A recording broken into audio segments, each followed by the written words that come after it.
For anyone out there just watching this and seeing, I mean, you technically could call me right now. Just so you know, ladies and gentlemen. Just waiting for Damien to stick if you hear momentarily. Just letting you know for anyone watching the live feed. But I'm not gonna let you. But like, yeah, we're just chilling until they're calling. So we'll be right here in a moment. We'll talk snuff on No Fucks Given Radio. So for now, man, sorry it's this shit, and I'll fucking figure some other shit out later. But for now, just check out look at all of them. We do all those shows and shit. Yeah, banners. Check out the dates and times.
All right, yeah. So we will be live, ladies and gentlemen, in a moment. I know you've been watching this shit stroll for a while, but yeah, we'll be live here in a minute. Yeah, talk snuff, no fucks given radio.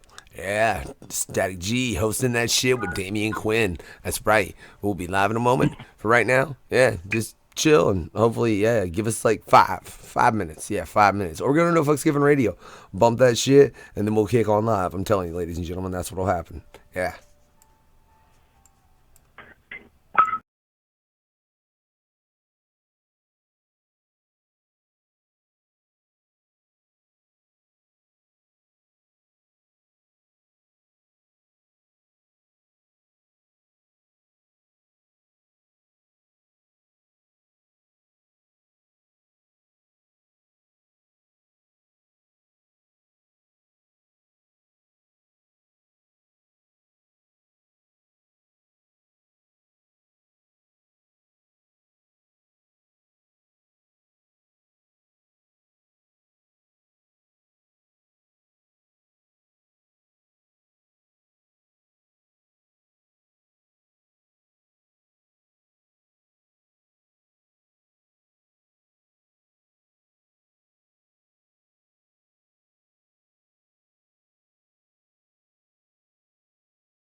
Okay, now we're live everywhere.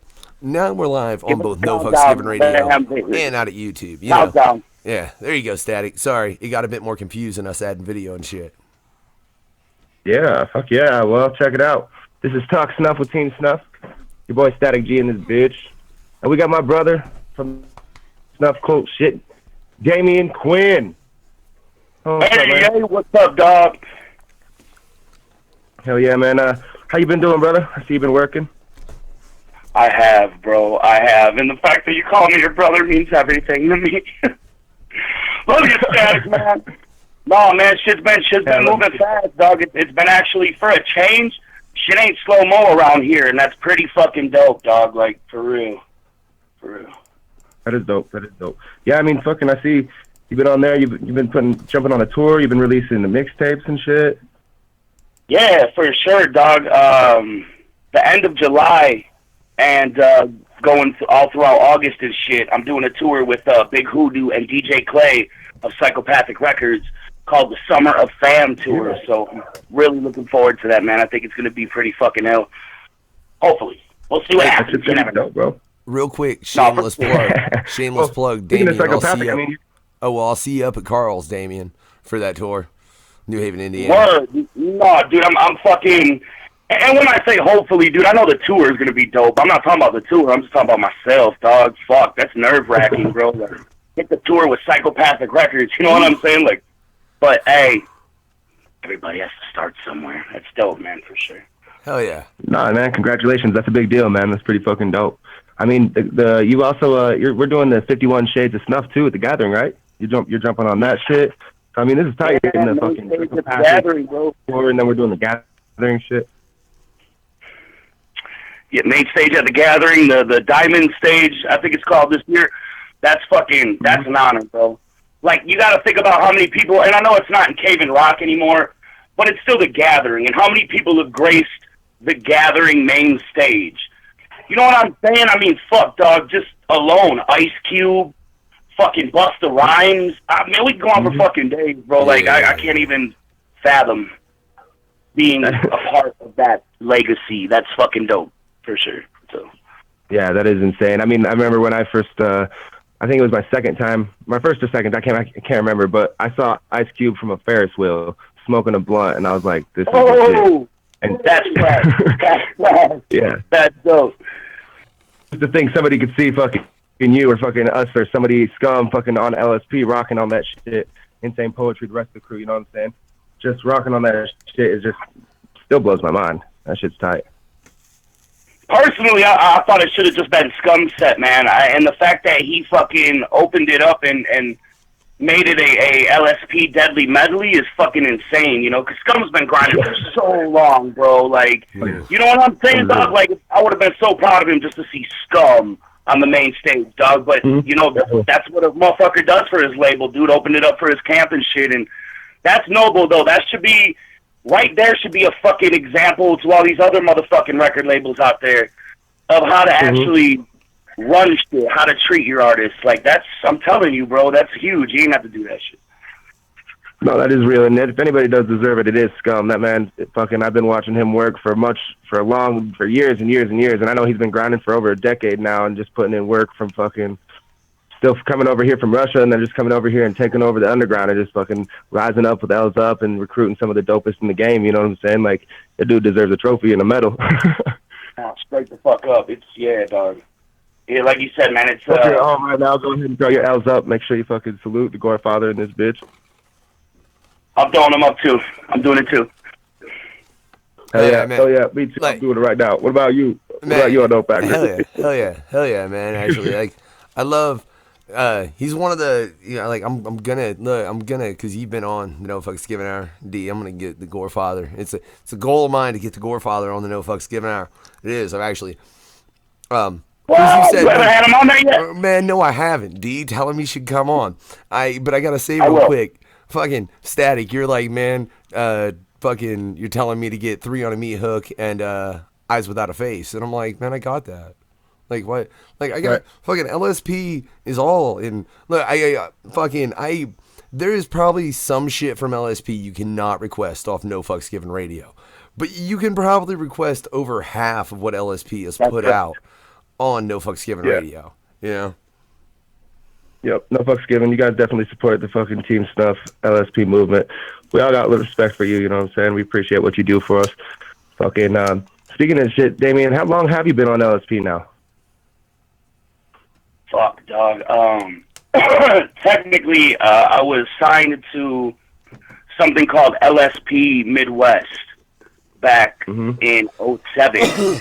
And LSP Midwest was a venture project. It was like a sub-label that was started by Scum's best friend, Seville. And Seville lived in Indiana at the time, and he wanted to make a sub-label called LSP Midwest. And he approached me as being one of his first artists, man, and I was like, fuck yeah, like, you know what I'm saying? He was talking studio time, all this shit. I was like 18 or 19 at the time, so I was like, fuck yeah.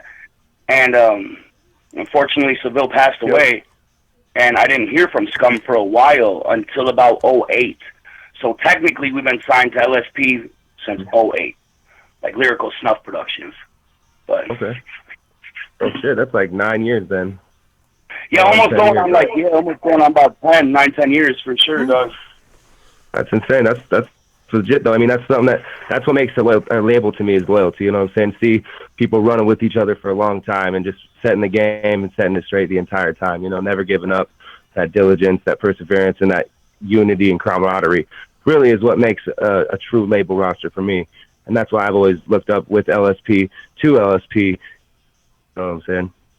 And can I... No, and that's right, dog. And that's true. You know what I'm saying? I mean, yeah, of course it hasn't always been, the greatest of experiences, dude. There's been some rocky roads, but like all dysfunctional families, you learn how to fucking persevere through that shit and just keep moving forward. You know what I'm saying? For real. I mean, there was a point in time where it was looking like Dark Half was going to leave back in like 13, and we persevered through that shit and never looked back. Never had a falling out like that again, man. You know what I'm saying? So. No, I do remember that. Fucking.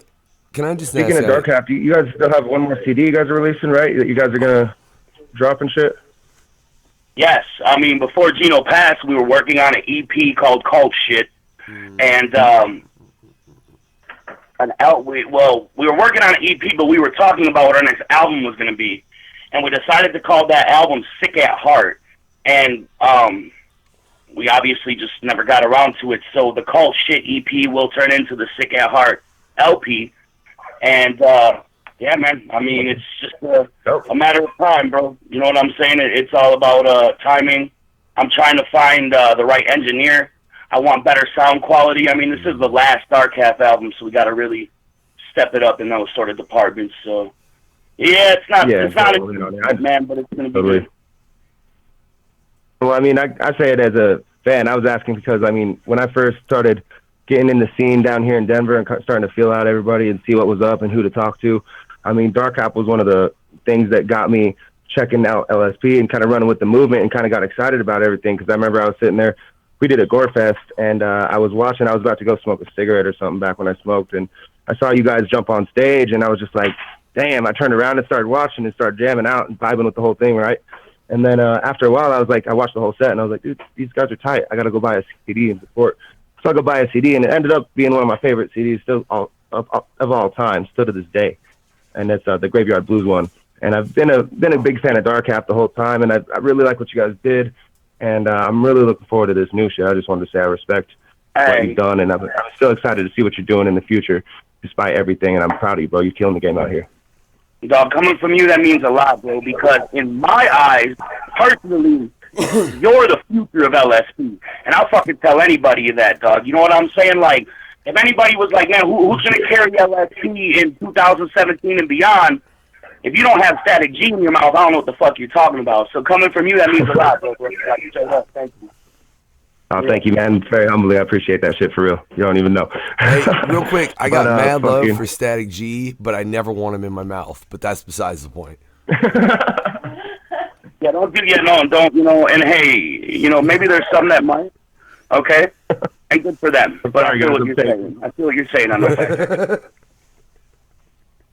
Oh, that's awesome. Well, fucking. No, that's why we have podcasts. I didn't know if any of the fans that might be out there listening. That's why we have podcasts, so we can stroke each other's egos. That's what we do, dog. That's why I had Insight for the Insane, for real. So people would call in and just fucking tell me how I'm the shit all the time. Like, well, what did you think about it?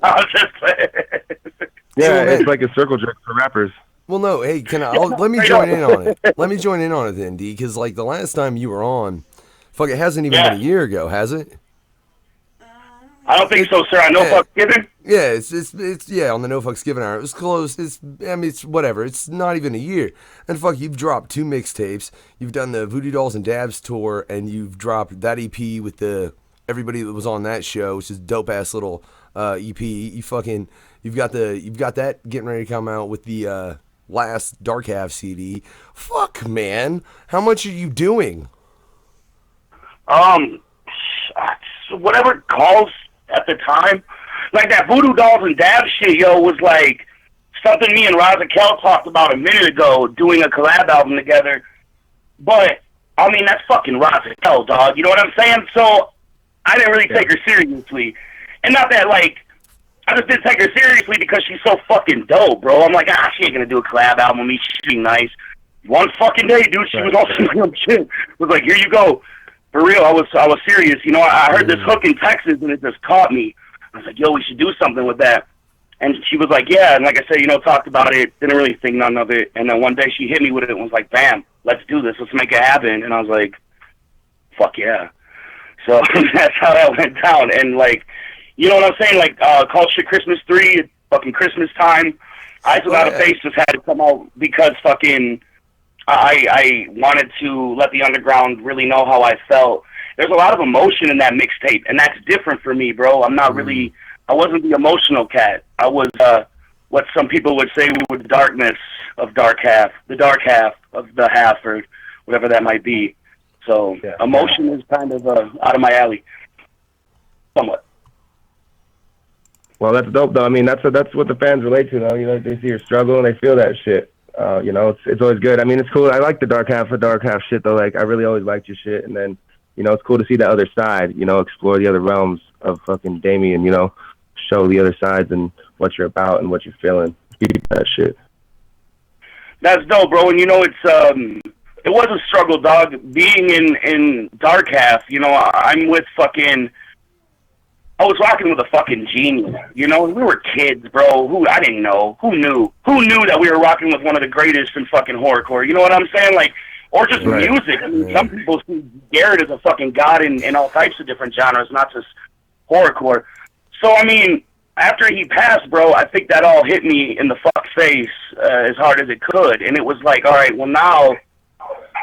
what do you have to offer the world? And that was a struggle, bro. And Eyes Without a Face was a fucking struggle. You know what I'm saying? Like, what are you going to say?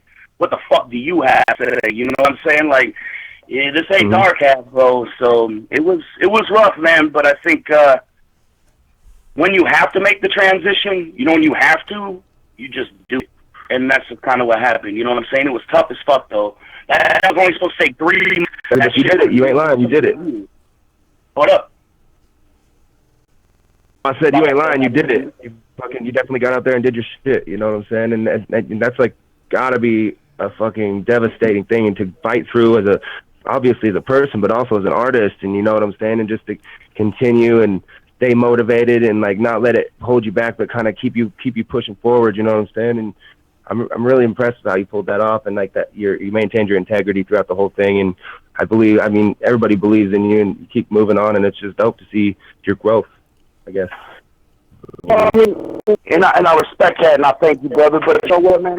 Everybody, you know, happens behind closed doors, man. And let me tell you, dog, it has been really hard, bro. It's not an easy feat. And I was almost done with music after the Voodoo Dolls and Dabs tour, and not because of that tour. That tour was the fucking shit. That tour was one of the best tours I ever been on. Just being honest, but just everything at once. It's a little overwhelming, you see what I'm saying? And then eventually I was like, yo, I'm done. But then all of a sudden, dude, just these little things would pop, bro. We're like, nah, I ain't done. You know what I'm saying? And I thank Razakel for that too. I honestly think Razakel has a big part of saving my life. I don't know what the fuck that happened after that. Honestly, it was hard. You know what I'm saying? Yeah, like, it's rough, bro. It is. I mean, you know what it's. I'm sure you've lost somebody, or maybe you have, maybe you haven't. I think you have, bro. You've lost somebody close to you. Yeah. And I've lost several people. Yeah, definitely. Shit's always hard. Never goes away.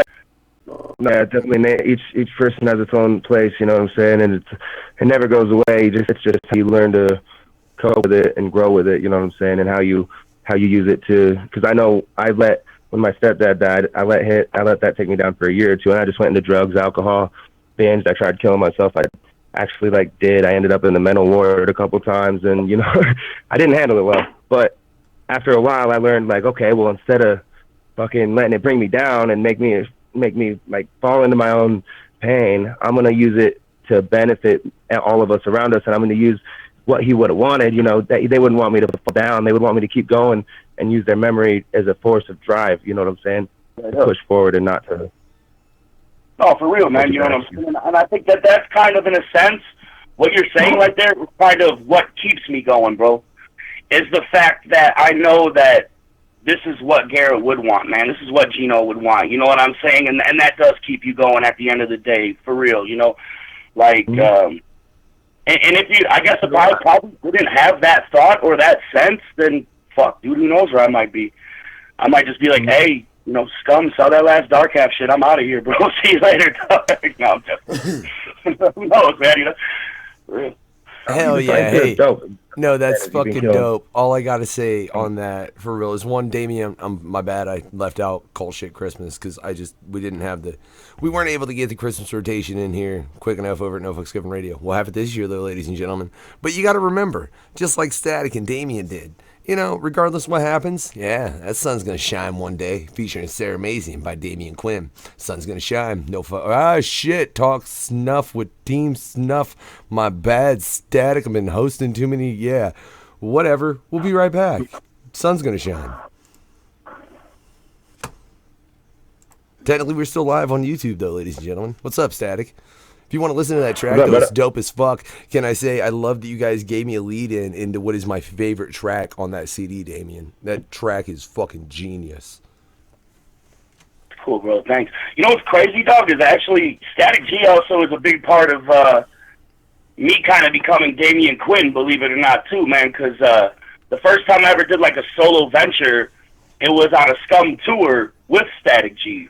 You know what I'm saying? So that was kind of a transitioning into that, man. So I always hold a spot there in my heart. And so does that Scum too. That son of a... I love that guy. Dude, Statik, you realize, fucking, I know Statik knows this, he was one of the headliners at the first fucking time I ever performed. Up at Carl's. Oh, shit. Yeah, it's crazy. It's just weird. Yeah. No, I got much love for that. You know what? It means Statik, you're a good luck charm, bro. You're meant to be, bro. For real. You're here to enlighten our paths, brother. That's what it is. I'm trying. He's the redheaded good luck child. I appreciate everybody that fucking helped me, and y'all help me. Oh shit! Are we on a song right now? Well, we are on a song, Statik, but at the same time, we're live on YouTube now. Like I said, still staying character. Yeah, so staying character. Wait, what are you talking about? I'm pretty sure we're all just fucking characters, exactly. Damien. What are you talking about? There's no character with Statik. He's like that 24/7, dog. Off camera, on air, off air. True. But just all fucking. I'd kind of say that about everybody in the fucking room, to be real honest, D. Oh no, I turn it on for the cameras, bro. I got the pizzazz, dog. I don't know if that's a thing, but I've been going to acting classes lately. I'm taking acting classes, so I'm trying to get out of this rap shit, dude. It's not working. I'm actually exploring acting myself. I think acting's tight. We should go fucking cast together or something. Really, I was going for a male model personally. Dude, I'm telling you, with what you got right now, with the camera work you got and shit, dog, if I was you, I would get into some acting classes and shit. Do some other shit besides videos, bro. Y'all could make something real dope. You know what I'm saying? Yeah, no shit, dude. My brother Louis, fucking, he puts it down. Fucking, we've been doing this shit, Epidemic Media, Rhyme Sick Films and shit. We've been killing it. Speaking of which, Damien, I actually did this track with these electro metal pop band, right, in France, and it was like this weird hip hop mixture of electro pop, weird metal. Like it's a cool track. It's different, but the whole theme was kind of a cult theme, right?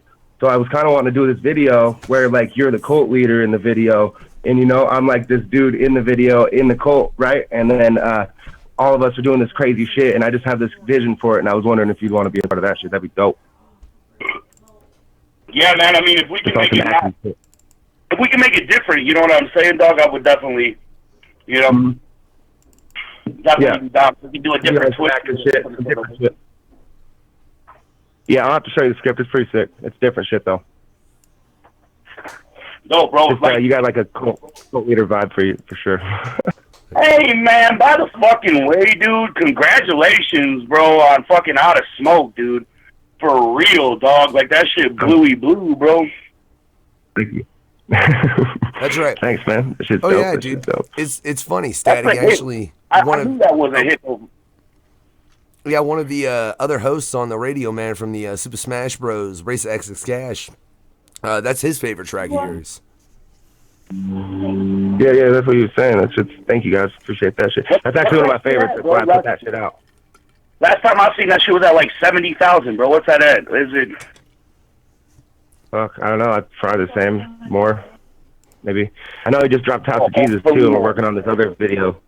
Have you seen House of Jesus yet? 70 million. Fuck that. 70 million. We're working on 7 million next. For real, dog, some fucking Eminem numbers or some System of a Down numbers or shit. That's what that shit should be, dog. I'm telling you.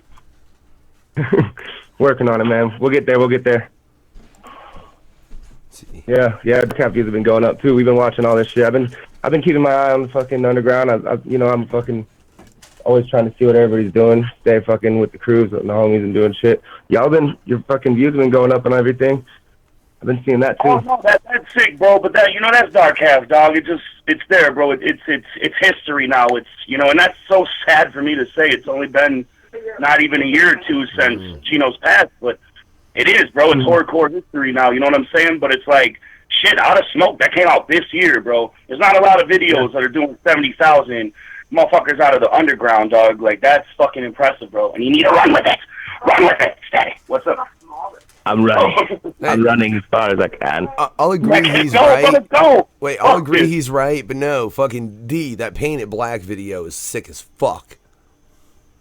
Thank you, man. It's emotional, bro. Once again, it's emotional without me being emotional, bro. It's trying to tell a story. And you see, I don't even really know how to do that in a way, and I don't want to be one of those fucking weirdos that are like, I think Gino's talking through me, bro. But a little bit. In a sense, I kind of feel that, not through music or something like that. Like, through music, too. What I'm trying to say, I'm not trying to sound like him or anything like that, but I think, like, the way that I'm portraying certain shit is a little emotional on some shit that he might have done. You know what I'm saying? Like, for real. Right. Some shit that I might have actually told him I don't want to do at one point in time. You know what I'm saying? Right. Well, fucking, I'm gonna switch it up a little bit. So, how many dabs do you do a day? Hey, now, real quick, Statik. Sorry, I don't mean to interrupt, but before we get into that, because we're not actually live on No Fucks Given Radio, and what you're hearing right now, ladies and gentlemen, just so you know, will only be available on our YouTube, because, well, that's just how the fuck this shit is going right now. If you're over on listening to No Fucks Given Radio, the app, though, you're listening currently to Head Trip by Damien Quinn, off that new shit. But do you want to hold that? And as far as getting into that, until we're actually live on there, that way it's, when I put the shit out, it'll be on that shit. You know what I'm saying? That's no unknown factor. Sorry, Statik, I know me, like, adding this video added a whole nother fucking level of just, what the fuck are you doing, Factor? And yeah, my bad. No, do your thing, man. It's fucking No Fucks Given Radio. Make sure you get them videos up. That shit's tight. I want to see this. Just fucking nuts, man. Yeah, I need more. So you're saying you can play a YouTube video on YouTube Live while we're on the radio show? Look, I could, and ladies and gentlemen, for everyone listening right now, goddamn, you're getting some real behind the scenes shit. I can do that, Static, but if I do that, y'all won't be able to talk to me during that. Do you mind if I interrupt for a second? Unknown factor. Okay, we're professional over at LSP, and we expect everything to be 100% professional. Sure. Okay. I'd even say 105 or 110%. Well, I do 1,000% of fuckery. I do 1,000% of fuckery. I think everything at LSP is maybe 50% professional. The other 50% needs to be professional, but then alcohol gets involved, and sometimes it's like we try, you know, like. That's why I said it's an effort, dog. Exactly. Oh shit! It's just a lot of weed, Damien. What can I say? You know, yeah. Hey man. Hey, you know what? I know about that. And actually, right now, I'm smoking on some Sour Alien OG, bro. This shit's pretty dope. That sounds delicious. I just got some fucking Queen Mother Goji. They're coming up with some crazy names around here lately. They ain't even making sense. I got Queen Mother OG. Fucking what kinds of weird shit? I got LUC. Wait, does the Queen Mother OG turn you into a Queen Alien? I'm just curious. No, it just turns me into a blunt smoker. All right, well that's fine. Yeah, I was gonna say, a face hugger, dog. Are you making alien references over there? Yeah. So what? They just dropped a new movie. That shit's current, though it is old too. But still, there was a current reboot. Is it dope? Did you see it? Dude, I haven't yet. I want to, D. I do. Yeah. Yeah. Like, I definitely, because that's like, I've always fucking loved those films, man. Yeah, that's actually what we got coming up next is the Freaky Fucked Up Fear Hour with me and Chuckles. We're going to break into a couple different horror films. I think we got 31 from Rob Zombie. Then we got The Thing. We're going to break down all the different versions. And then fucking, we're going to wrap up the Child's Play series because we went way too much into it on this shit. 31 was real, dog. I like 31. Fuck what anybody says. 31 was dope. It was way better than fucking Lords of Salem or whatever the fuck. Lords of what? 31 was dope. Way better than Lords of Salem, dog. Lords of Salem. I personally like Lords of Salem, but there's not a lot of people who do. I haven't seen Lords of Salem, but 31, yeah, 31 was the fucking shit. No, that movie was crazy. Yeah, no. When Lords of Salem came out, me and Gino were digging that shit, bro. We didn't like dig it, like took it seriously. We thought it was the funniest shit we ever fucking seen, dude. And I watched the movie like 6 times in a row, just cracking up, bro. For real, dog. Like, we were about it. See, now I have to watch this because I don't even know that film, Damien. Lords of Salem. It got mixed reviews, bro. It got some mixed reviews for a Rob Zombie flick. It's not what you would think. You know what I'm saying? It's definitely out there. And this I haven't even seen it either. I need to see that shit too. See, I got the advantage. I'll just be like, "Hey, Chuckles, we're gonna review this on the next month's show." Then I have to watch Lords it. of Salem. Yeah. And then a Serbian film. No, I'm just. When did Rob Zombie turn Serbian? Is all I want to know. That's all. Oh no. Well, I'd like to see his rendition of a Serbian film if he redoes it, but no, that's a different franchise, different movie, different. That can be director. Interesting. Hey, Static, introduce the fact that we're about to go live back on No Fucks Given Radio because we're about to go live now. What up, everybody? This is your boy Statik G. Ah, shit. Hold on, Static. Sorry. Static, hold on. Do that. No. Hold on. I'm sorry. Fuck. Do that again. Right now. Hello, everybody.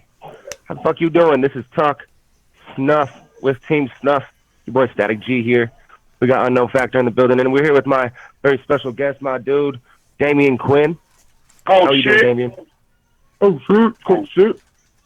Getting high, bro. Smoking this Sour Alien OG and feeling good. It could allegedly be from Colorado. I don't know, but it's pretty fucking fire. I know that for sure. Allegedly. Hey. We don't slang the marijuanis out here, bro. We slang the cheese, dog. You know what I'm saying? You want some curds or what, bro? I got you. You want some? I know. What's up with that, dude? I got pulled over. The fucking cops took my weed and my cheese in fucking Wisconsin.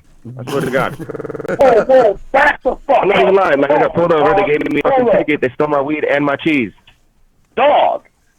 Okay, hey, did they give you a ticket for it? Yep, I have a warrant there now. Oh, it's whack, dog. Because I was gonna say, well, if they didn't give you a ticket, they just took your weed and your cheese to smoke your weed and eat your cheese.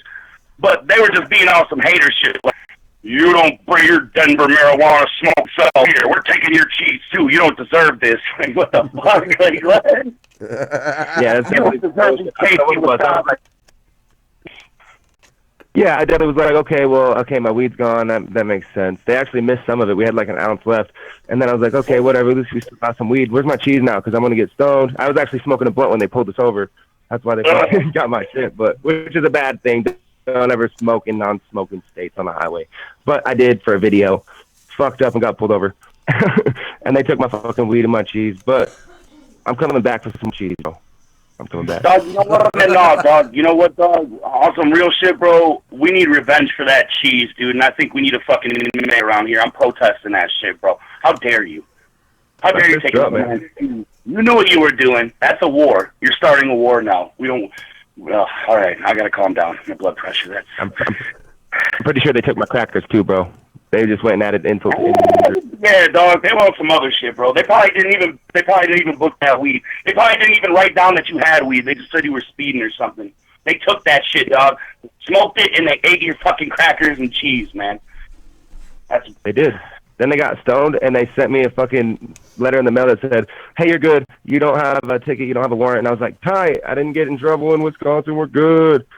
And then they sent me a letter like, "Yo, you owe us $350. Damn. I was like, "Wait, what?" Okay. I guess it does get wicked in Wisconsin on the other side of the fence. Let me tell you something. I love my state to death. But I don't condone any of the authority around here, all right? None of the fucking law. I'm telling you, dog, they're all basically, even in the fucking metropolitan areas, they're still bored wanting to fuck with you and shit. It's like, just Wisconsin, I guess. I don't fucking know. No, wait. Yeah, that's the thing. They're actually cool people, too. Dog. You just got to do it underground. Isn't that just cops in general, though? They're just kind of wanting to fuck with you? I mean, well, at least a large percentage of them. Not all of them, necessarily, but there's a fair percentage. Talking honest, bro? Like, you can go to, like, fucking... There's areas, dog, where you might get caught with a little bit of weed, dude. They're just gonna sit there and be giving you tickets, fucking with you. There's areas like that, man. But, I mean, no, the majority of small towns and shit, yeah, no, there's just... Pigs are bored, bro. It's what it is. Don't give them a reason. Yeah, definitely not. I mean, shit, I fucking grew up in Casper, Wyoming. Like, I know those small town cops. About if you leave Colorado, you can have unsupervised probation but you stay here, we're basically going to put you in a program and put you in prison. I was like, cool, Colorado. What's good? Yo, here I come. But, hey, man, fate is fake, because look where you're at now, bro. You're about to be going on tour with Project Pat. Fucking Ryan Six making it come up, dude. You're on LSP. You know what I'm saying, bro? So, obviously, it was fate for you to get the fuck out of Wyoming, man. Straight up. I agree, and I got love for Wyoming, don't get it wrong, but at the same time, like, the state is not a place for me, you know what I'm saying? It's not good for me. It's good that I got out, and it's good I was raised there. I mean, it definitely helped me make my name louder, but, you know, Colorado's where it's at for me, though. Oh, Colorado for sure. If the wicked Wisconsin movement wasn't here, I probably would have been to Colorado years ago. Honestly, I mean, Colorado. Everybody loves Colorado. Twisted loves Colorado. Tech Nine loves Colorado. It's just a good spot. I ain't never been to Colorado, and I love Colorado. Yeah, everybody loves Colorado. I think, you know, the United States needs to be all like Colorado. We need to be more, you know, take some fucking tips. Take an example, all right? You sons of bitches. God, I know Colorado's making bread, too. Making a lot of money. Now, that's the thing, though. Colorado, you can't chill on some of your prices, though. You feel what I'm saying? I mean, like, $2 for one Snickers bar, dog. Like, I don't know where the fuck I was at, but let's chill a little bit on that. But you know what? The like, blunts and shit, tobacco's cheap. That's cool, though. And, I mean, the weed is pretty cheap. Everything else, though, pretty expensive. Yeah, I mean, it is expensive to live here, but, I mean, I still got the hookup, I guess. I'm paying a decent rate for my spot, but it is getting rough. And the worst part is the traffic. That's why, honestly, like, this last year, I used to have 2 cars, and I'd fucking drive, go state to state in them. I fucking sold them bitches. I just walk around. I don't give a fuck. Like, everything I need, I can walk to, get a ride to, or hit the bus. I don't give a fuck. I'm tired of sitting in traffic. I feel like I waste my life there. So it's like, Denver's gotten way too busy for me. So I stay in my zone. Dude, I respect that, though. Straight up, dog, and think about that, bro. Half of your time, most of your time is sitting in traffic. I mean, fuck, dog, I get to visit Denver, once in a while, you know what I'm saying? What, 2, 3, 4 times out of the year, maybe? And by the time that we're there, though, yeah, most of our time's in traffic. That's for sure. That ain't no shit. Crazy. So, I mean, on another tip, I like to do this nerd thing where I talk about what we're nerdy about. And he knows I like DBZ and I like my fucking anime, my Pokemon games, my fucking Mario shit or whatever. But would it be fair to say you're like a nerd for horror? Yeah, dog. Yeah. And a nerd for professional wrestling, bro. Yes, you did just mention that too. Professional wrestling. What do you like? What did you like growing up? The WWF, WCW, NWO? Oh, dog, I was into all that shit, bro. Before I actually became a fucking horror rapper, I wanted to be a wrestler so bad. I thought that was going to be my life and shit, dude. So I studied all that shit.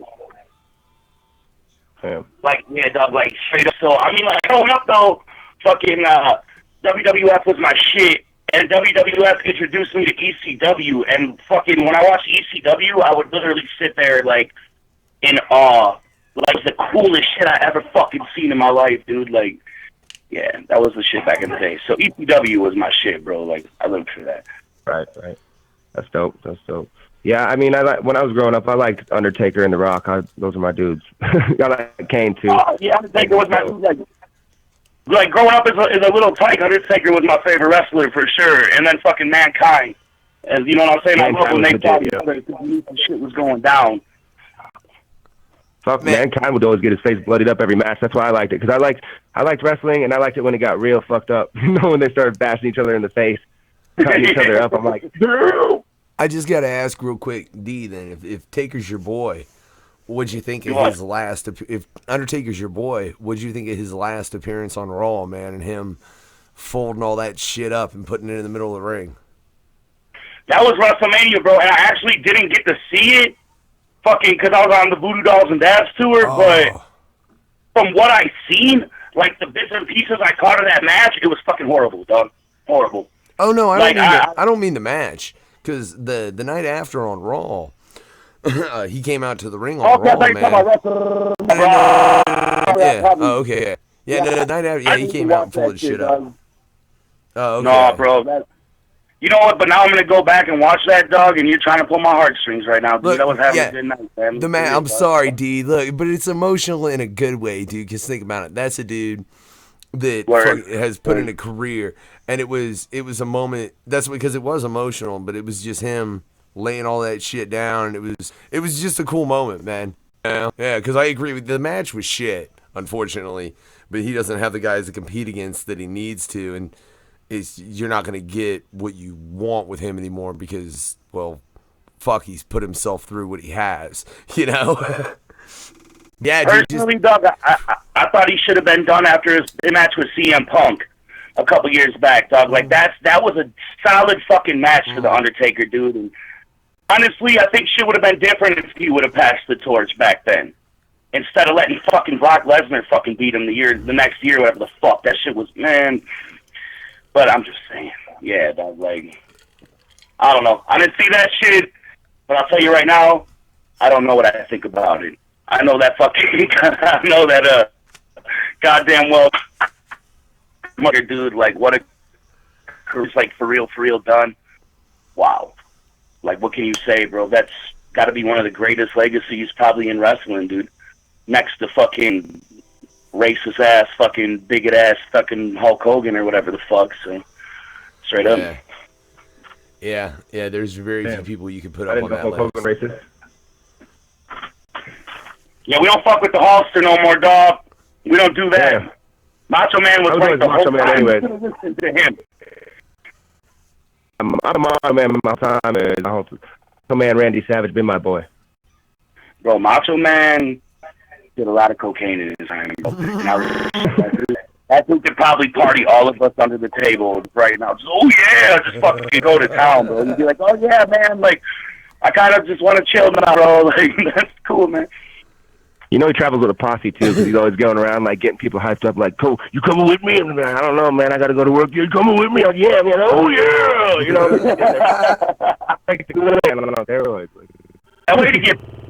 If Macho Man was talking to you like that, you can't just say no. You'd be like, "Fuck yeah, dude." You know what I'm saying? Sorry, boss. Like, we gotta go. I have to go. When Macho Man Randy Savage says we're gonna go fucking do some cocaine, you go do some cocaine. Thought you're about to go to sleep? No, Macho Man hit you up. Like, hey, dog, we're hitting the scene. Like, man, me and my bitch are just chilling right now. Like, oh yeah, no, I don't think so. Like, all right, man. Like, all right. Like, I ain't trying to go nowhere. We're going to the strip club, man. I don't know. We're going. Oh yeah, okay. Oh yeah. Nah. Yeah, dude, we got some bitches. Oh yeah. No, that would be terrible. Dude, no, fuck that. That's not peer pressure either, Damien. Because no, it's not. It's not terrible. You wouldn't. Maybe doing the cocaine is peer pressure. So that's the peer pressure. Maybe not for some. You know, who knows? You might want it anyway. I don't know. A line, dude. I'd probably do a line with Macho Man Randy Savage because it's fucking Macho Man. Savage? Yeah, any day, fam. Of course you'd do a line. Yeah, we'd have to, man. Of course. Give me one. We'll be like, all right, fuck it. Yeah, fucking, and then be like, oh yeah. Be like, oh, you're talking about double MRS, bro. I'm with it, dog. You know what I'm saying? For sure, dude. Probably any wrestler in the 80s, dude. They all fucking rock that shit, dog. You know what I'm saying? Honky Tonk Man, Greg the Hammer Valentine. We all know Jake the Snake Roberts was about it, bro. He did a little, he started rocking it up later in life. So I mean, that's unfortunate, dog, for sure. He crossed the line, went too far. That's right, man. Hey, there's one thing from partying and then just crossing the fucking line. And you're crossing the fucking line, man. But hey, from what we hear, he is sober now, doing yoga and shit, so that's dope. Let's hope he stays on that hat for sure, dog. DDP yoga ain't no joke. I tried to do that shit twice, dog. Pull the back hamstring, or whatever they call that. Whatever. I don't know. I'm just lazy. I ain't trying to do it again, but I should. I ain't even gonna lie. When I was in rehab, they had this like section once a week or something on a Thursday where we do yoga and it was like relaxation process or something. And I can't even lie, I still do some of that shit today because that ain't a better way to pop your back than do a little fucking cat stretch on the ground. No, straight about some real talk. All jokes aside, dog. Fucking when I was locked up in the mental hospital a couple times, that's how they fucking started you out every day. Was like damn near right when you woke up, they had you do exercises. Made it try to kick your fucking serotonin in or some shit. I don't fucking know. But yeah, damn near every day, bro. Like you get up and you do this little workout tape, and then they feed you breakfast and shit. So yeah, man, that's what I would get. So, you do that shit to try to get your serotonin going, so you're not so fucking whatever. Not so depressed, I guess. Fuck. You're locked in a building. I mean, that's a natural thing. You're getting off drugs. You're locked in a building. You're fucking being fed these other drugs, told to do this and that. The last thing you want to do is anything, So honestly, like, I like the shit, though, the exercise and the yoga or whatever, just because it's much better than sitting there like, hi, I am Derek Jensen. I fucking got a lot of DUIs, Just fucking sitting there in them circles doing that therapy shit. It's nice to get out there and do something else in them bitches. No, straight up, dog. As a kid, I got locked up in the detention center a lot. And the only way to get out the detention center was, like, do something crazy, like, say you're going to kill yourself or, like, carve your arm with a pencil or something. And then they'd let you get into... Then they take you to the mental hospital instead of having to sit in the detention center. And that was always the goal because the detention center food fucking sucked, dog. It was horrible. But up at the fucking mental hospital, though, that shit was fire. I mean, it was hospital food, so, I mean, it wasn't too fire, but better than fucking jail food. And they'd give you double portions, and you could get ice cream and soda in that bitch. Hell yeah. Nope, I relate to that shit. The mental hospital always had the best food, I gotta say. Like, you can go in there and you're like, yes, I'm gonna get 2 scoops of mashed potatoes. I'm gonna go get me like 2 cups of apple juice. Fucking sit down. I got gravy on everything. Everything looks good. Like, jail food's like, oh my god, I got this scoop of garbage. Right, straight up. That's what I'm saying. Like, hospital food's like fucking Golden Corral or something. You know what I'm saying? You're like, yeah. But yeah, you can't be eating like that in jail. No. You just eat whatever they give you. Shut the fuck up, or else you don't eat. Yep. I did get lucky one time. I was fucking locked up, and I happened to know the guy that was running the kitchen. So every time I went to go get my food, they had my name, and they'd call me up first. And they'd call me up there, and I'd go get my food, and I always had, like, double serving of mashed potatoes or whatever. I love mashed potatoes, that's why I keep referencing it. But I'd have, like, 2 cookies or whatever, 2 brownies, and then I'd just go find the guy with Seroquel. I'd go trade him a brownie for a Seroquel, and then just pop that shit. And then out for the rest of the night, right? I feel that, dog. You know, some real shit. Yeah, to have a plug in the kitchen, that's the way to do it, bro. Straight up. That's when I knew I had to quit fucking up. I'm like, if I have plugs in the kitchen and I'm like getting hooked up in jail and like feeling comfortable, I gotta go. This is not good for me. Yeah, this is getting too much, right? Yeah.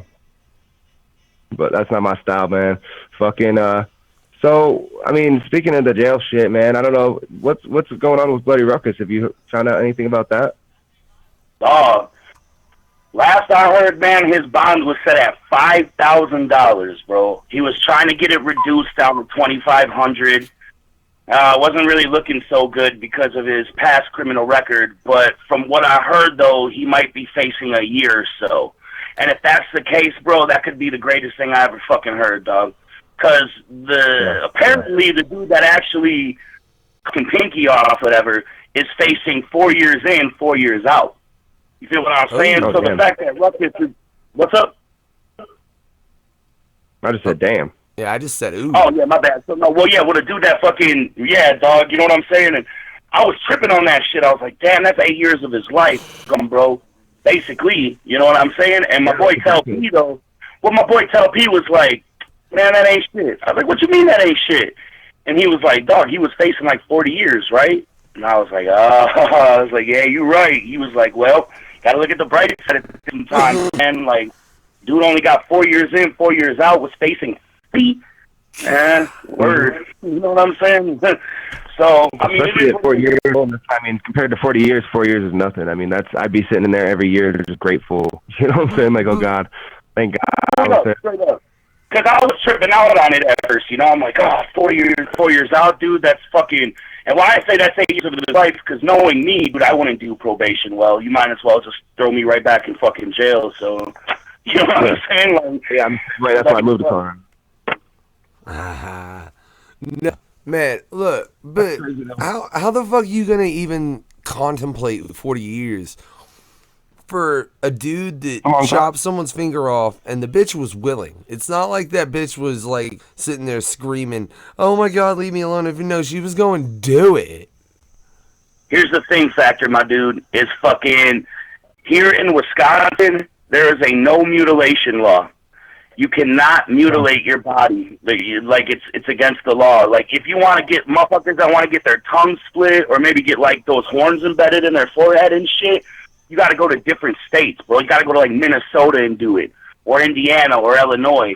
Like, Wisconsin has a no mutilation law, or no self-mutilation law, I meant to say. And fucking, I think that has a lot to do with that deed. So, that's an old law. Oh, that's crazy. Yeah, they probably walked up in that barn and was like, yeah, you know what, no. There's going to be some no self-mutilation laws rolling around here, you feel what I'm saying? So, I mean, that's, you know, even though she was willing, dog, it's still against the law.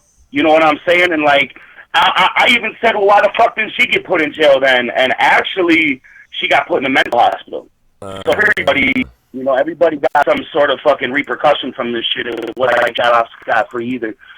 And honestly, dude, I don't mean to say, like, scot-free. Like, she probably should go to a mental hospital. You know what I'm saying? Like, that's probably the best place for her. So, word, you know? Yeah, I mean, I don't know if it's a subject, but like, whatever happened to her? Is she good? Dog, I don't know. Nobody heard from her, bro. Nobody heard. I think, like, literally, she went to the mental hospital after all that. Like, she got her shit cut off, and apparently, I don't really know the fucking story, but from what I heard, she went to her boyfriend's mother's house, and her boyfriend's mother was like, yo, what the fuck? Because she was, like, starting to go into shock. And she was like, nah, you got to go to the hospital, yo. And then went to the hospital, and, you know, that's how it all went down. What the fuck happened to you? You know what I'm saying? Like, what? Yeah, fuck, no shit. Yeah, so, I mean, I don't know, bro. I honestly don't know. From what I would know is that she is in a mental hospital. Hopefully she is okay. You know what I'm saying? I mean, no hate, bro. I mean, shit. You know, I don't. Yeah. You know, it's all love. Like, I don't know. You know, I don't know if some people are trying to say, "Oh, she's a snitch" or something. Like, I don't fucking know. I wasn't there. But what I do know is somebody got their goddamn pinky chopped off, and now my brother's sitting in prison for it. That's what I fucking know. You know what I'm saying? So, whatever, dog. Like, I just hope that everybody. I hope that not only she gets the real mental help that she deserves, but I do hope that fucking Ruckus and the other homie John learn something from this, man. You know, maybe get some sort of maturity out of this or something, bro. You know, I mean, can't be running around chopping people's pinkies off. It's probably not a thing. Just I mean, yeah, not if you want to be doing like business in the future and shit. It kind of makes it rough. Just from an aspect of a promotional standpoint, people are like, I don't want my pinky cut off. But I think it's cool. No, and I feel you. I feel you. It is going to be a little tough, you know, for Ruckus and Call to Activity when he gets out. But in the same sense, you'd be surprised at the sick fucks who embrace this shit. You know what I'm saying? And a lot of those sick fucks are, fortunately, our fans. And you got to embrace them. Like, hey, that's what you guys want to do. That's what's up. Me personally, though, I just want to get high and chill, bro. Like, if you guys want to be cutting off limbs and shit, man, I don't know, bro. Like, don't do it in Wisconsin. That's my only advice. If you're gonna do some shit like that, yeah, for real, go to a different fucking state. Cause Jesus Christ. Yeah, no, let's be on some real shit. You really want to do it, and you're fucking, you know what I'm saying? You're fucking consenting to it, and you really want it done. Fuck yeah, go ahead. Word, that's your choice as a grown human, woman, man, whatever. But do not do it in Wisconsin. Yeah, that's not recommended. Check your state that's the moral laws. of the story. Is if you're gonna go cut off limbs, go to another state. Don't do it in Wisconsin. But before you do that, check that state's laws too, dude. You might still end up fucked. You never know. I'm just saying. What bullshit, though? You know what I'm saying? The land of freedom, right? Like, what fucking bullshit? Seriously? If I want to chop off my own fucking hand, let me chop off my own fucking hand. Who's here to tell me I can't do? You know what I'm saying? That is kind of fucked up. I mean, however you look at it, maybe some other people right now are like, oh my God, I can't believe he's saying this. But, I mean, fuck, dude. If, you know what I'm saying? I mean, you're reality. I mean, yeah, that's just reality things. I mean, we're all into this world, this fucking grimy underground horrorcore scene. I mean, there's a lot of reality, a lot of fantasy involved, and you know, the truth is, I mean, when you cross the lines from reality to and fantasy, things start to happen, and there are consequences. I mean, you can't just go cut people's hands off and expect to get away with it. I mean, hardcore as fuck. I thought it was crazy. I mean, I fucking got some laughs and had some fun with it, but at the same time, I mean, it is a serious thing.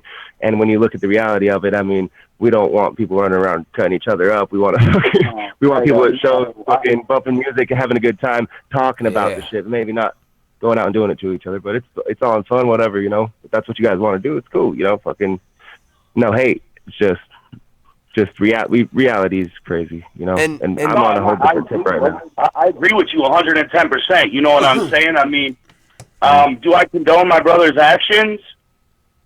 No comment. But what I do fucking know, though, is I have his back no matter what. You know what I'm saying? Hey, all I know is do I want people out there cutting each other up? Man, fuck no, dog. Like, let's be real, bro. That was the realest shit you could have ever said. Like, straight up. You know what I'm saying? But it kind of is what it is, man. Like, if a motherfucker is wanting to do it or willing to do it, and that's the point I was getting at, though. Like, if you're an adult and drink a beer, nobody should fucking tell you you can't. So if you want to cut off your pinky, nobody should tell you you fucking can't. I mean, the way it went down, whatever. But that's just the point I was getting at, bro. Like, come on, Wisconsin. It's like that. Yeah. So I can't get my split if I want. Hey, can I just say, all I gotta say is if for real, you're gonna fucking do some shit like that, do not do it on a spur fucking moment thought. Like, for real. Sit down, focus, think about it. Well, this is focus. I gotta say this. I do believe in like assisted suicide and shit. Like if life sucks right then and you're like about to die and you're not in a good place happily or whatever, you talk to somebody about it. Like if you go in a state of brain injury and you're like, yo, I want to pull the plug or whatever, I think it's cool. But I mean, that's the same thing. Is it should be cool if they're both consenting adults. You know what I'm saying? Like if they're both consenting, I don't really see a reason to go to prison about it. I'm just saying for the sake of the music community and getting along, that it would be cool if we didn't. But I'm saying I don't give a fuck if they do. You know what I'm saying? I don't think they should go to prison for it. That's for sure. I definitely don't think so. Maybe buddy. But seriously, I feel exactly what you're saying on both sides of the spectrum, dude. I really do. You know what I'm saying? Like, nah, dog, we don't want our fans going around cutting people. What the fuck? You know what I'm saying, bro? Like, all right, everybody, let's chill. Let's take a dab. Let's listen to some music and get back to the roots. You know what I'm saying? Let's not cut each other up here. You know? Right. Have fun with it. Hell yeah. Speaking of some dabs and some blunts, man, I can't lie. Like, I've stepped my blunt smoking game up a little bit. I've been smoking a little more than normal. I probably cleared about an ounce every 3 days recently. And I know that you smoke a lot of need to compete with your dab smoking. But where are you at? Do you count dabs? Do you know how dabs you do? It's a fucking blur. Bro, mainly it's a fucking blur, but like let's try to think. So I mean, like, I wake up and I do 2 right off the rip. I wake up and I gotta do 2, no matter, like, you know what I'm saying? Even wiping the crust out of my eyes and shit. That's just, I'd say throughout the day. What would you say? I'm gonna have my wife try to help me answer this. She's like 25. Word. And 25, dog, like, okay, 20 Like, that would be a small amount, dude. That's just like periodically throughout the day. And Denver, dude, it's definitely over, bro. We'll just keep doing that shit just like we're breathing fucking air or something, you know what I'm saying? Like, it's 25, for sure. Yeah, that's a lot of dabs. I'm not gonna lie. Like, fucking lady here, he does a shit ton of dabs. I'm not even playing, dude. Probably fucking, when I see her, I'm just wondering like how she goes through a gram in a day. I'm just like, what the fuck's wrong with you? You're smoking so much. And then I look over at my blunt smoking ass and I have a cup full of fucking blunt roaches, you know, so I can't even hate. And I'm like, oh, I guess we just smoke different, you know? Respect that, though. Hey, a gram a day, though, that's where I'm at. You know what I'm saying? For sure, so. Yeah, she puts it down, but I mean, 25, that's a lot of dabs. That's got to be like fucking over a gram, right? Fuck, close to it at least. Yeah, I mean, shit, dude. You got to think, bro, like, well, what size are your dabs? You know what I'm saying? I don't total small dabs, but I don't take globs either, though. So they're about right in between. I take little girl dabs. I'm dabbing right now. Shut up, guys, I'm dabbing. No, I do. I take, like, my girl will take like a big ass scoop, and I'll take a little baby. But like, give me a quarter of that. Oh yeah. Hey, dog, I've seen you take some globs before, though, bro. I fucked with you before. We took some dabs together, man. Oh, I know. I've taken them, but fucking, I go blank, dude. I can't even lie. Like, dabs, they kind of, I love them, I enjoy them, but it's more of like when I'm just kicking it, hanging out with homies thing. I can't really do it and do business. Like, if I can sit there and do a business call smoking a blunt. I can walk down the street smoking a blunt. When I smoke a dab, I'm more like, I gotta chill out and watch a movie, hang out with some homies. That's more like how I used to smoke. We used to smoke weed to get high with friends and shit. Now that's how I do my dabs, you know? You know, and I'm wondering, bro, what's the thing here, dog? What's the thing that's gonna get you higher than fucking dabs, bro? You know what I'm saying, dude? Like, and yeah, there might not be, but there's got to be something that's gonna be out there. I know they got this clear shit now that's apparently at 99%, almost to 100% or whatever. Like, what's up with that, bro? Have you ever tried that shit before? No, yeah, some dude was coming over and he kept saying like, yeah, man, I've been smoking clear, and I had to like, we had to stop him. He's like, bro, like, talking about, are you? And he's like, what? No, I'm talking about like this new wax and shit. I'm like, oh, okay, cool. He's like, I got rid of and fucking smoking mad clear all day. I just fucking got here, and he's kind of, what's going on, man? He was just smoking about like fucking dabs and shit, like super dabs, and he was saying they're like 98, 99%, and that there is no color. It's just like straight THC. Like, I don't know. It's fucking crazy. I ain't even seen it yet, man. I ain't even gonna lie. I ain't seen that shit. Dude, that's crazy, dog. Like, no, I've never smoked the clear yet. I've smoked some shit called the clear, but it wasn't fucking brand that these people made, but it was still at like 85 to about 90%. It wasn't 99%. And that was good. I mean, you did one dab, and it was like an energy drink, bro. It was a sativa. So, yeah, you took one dab, bro. It's like you fucking slammed a Red Bull or something, dog. And that's probably why your homie was acting like that, too, dog, because he was probably like, it must have been a sativa, you know? He got the shakes from like, whoa. This is like, now, dog, like, you gotta get up out of here, fam.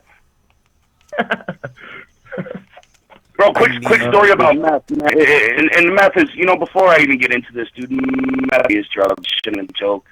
And seriously, try to get some help, man. You know, if you're trying to, you know, if you want the help, there's ways, straight the fuck up. But when Scum opened up Twisted's Underground tour, he was kind enough to take your boy with as a hype man, you know, performer and shit. And fucking, I kept threatening him that we're gonna do meth. I was like, yep. I was like, this is it, bro. I was like, I'm trying it. I was like, I don't give a fuck. You know what I'm saying? I'm in my drug experimental stage for this month, and I'm gonna fucking try this fucking shit.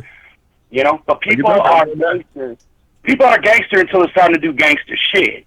You know what I'm saying? So fucking, I kept telling him, like, this is it, bro. This is it. We get to a spot in Ohio and I actually got offered meth, and I fucking froze up like a dog. I froze up like a bitch, and not off the meth because I got scared. I was like, no, I'm okay, and I like ran away. I ran, like I had to go tell my dad or something. I'm like, Scum, there's people with meth in the parking lot. Like, yo, fuck, hey, from first-hand experience, fuck that shit. Oh, fuck. That's funny. No, that's... last time I was in New Mexico, we were chilling there, and some of the money got fucked up, so we were sitting there waiting around and making sure everything got cleared up. And while we were sitting there, some guys walked by, and they were like, man, I'm high as fuck on this. And I was like, well, cool. And he was like, keep going. And he was like, man, you guys want to buy a bong? I was like, you sell bongs? And I think, you know, meth heads usually sell good shit because they just want to sell and buy some meth. I was like, sure, show me your bongs. They showed us some pretty cool bongs, and I was like, cool. One of the homies ended up buying one, and he's like, hey, man, that's a pretty good bong. You guys want to smoke some meth? I'm like, well, no, get the fuck out. I got a bong. Now get out. I think I gave him like a couple bucks for it. Hell yeah. What's that, bro? Once you get to the Old West, the Southwest, and even the West Coast, meth is a problem. Meth is a thing. That is out there. And even some of the Midwest, dude, like fucking Iowa and shit. People around here, we don't do meth. No, we smoke crack still. Yeah. We smoke the crack, bro. Like it's the 80s, bro. We rock it up. Okay, I don't, but they do. They? Drug addicts of Kenosha, dog, I'm telling you. And why they did the meth yet? I don't fucking know. And it's kind of sad, right? It's like y'all stuck in the 80s around here. They are getting higher than you on the West Coast. What are y'all doing here? It's fucking weird, man. For real. The whole world's upside down right now. Or maybe I'm taking this time to admit that I'm a crackhead, dog. Seriously, all right? First time giving on the no fuck giving. I've been smoking crack. I have a problem, and I want everybody to know. No, I'm sorry. Go ahead. You're good, man. I might have did a little sneasel weasel, but we ain't smoking shit. What's up? Right. No, well, man, I want to thank you for fucking coming here and rocking this with me. This is Talk Snuff, you know, with Team Snuff, and Damien Quinn, you've always been a good friend, a mentor, brother. You've always helped me out. If I ever needed something, I'd ask you, and you'd help me out, you know what I'm saying? So I want to thank you for that, and coming on here and being our second ever guest. And I hope you had a good time, and you come back if we do some more of these things.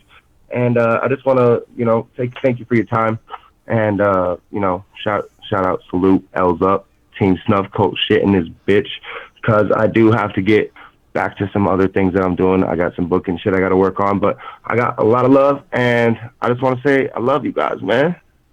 Man, but look, can I get some shout outs? Can I get some last minute shit before we go, please, Doug? Yeah. Of course, yes. And this is the plug moment. This is the plug hour. Go ahead and do your thing, brother. Can I plug it? First of all, who was the first guest, Doug? Insane Poetry. Oh, he beat me to it, man.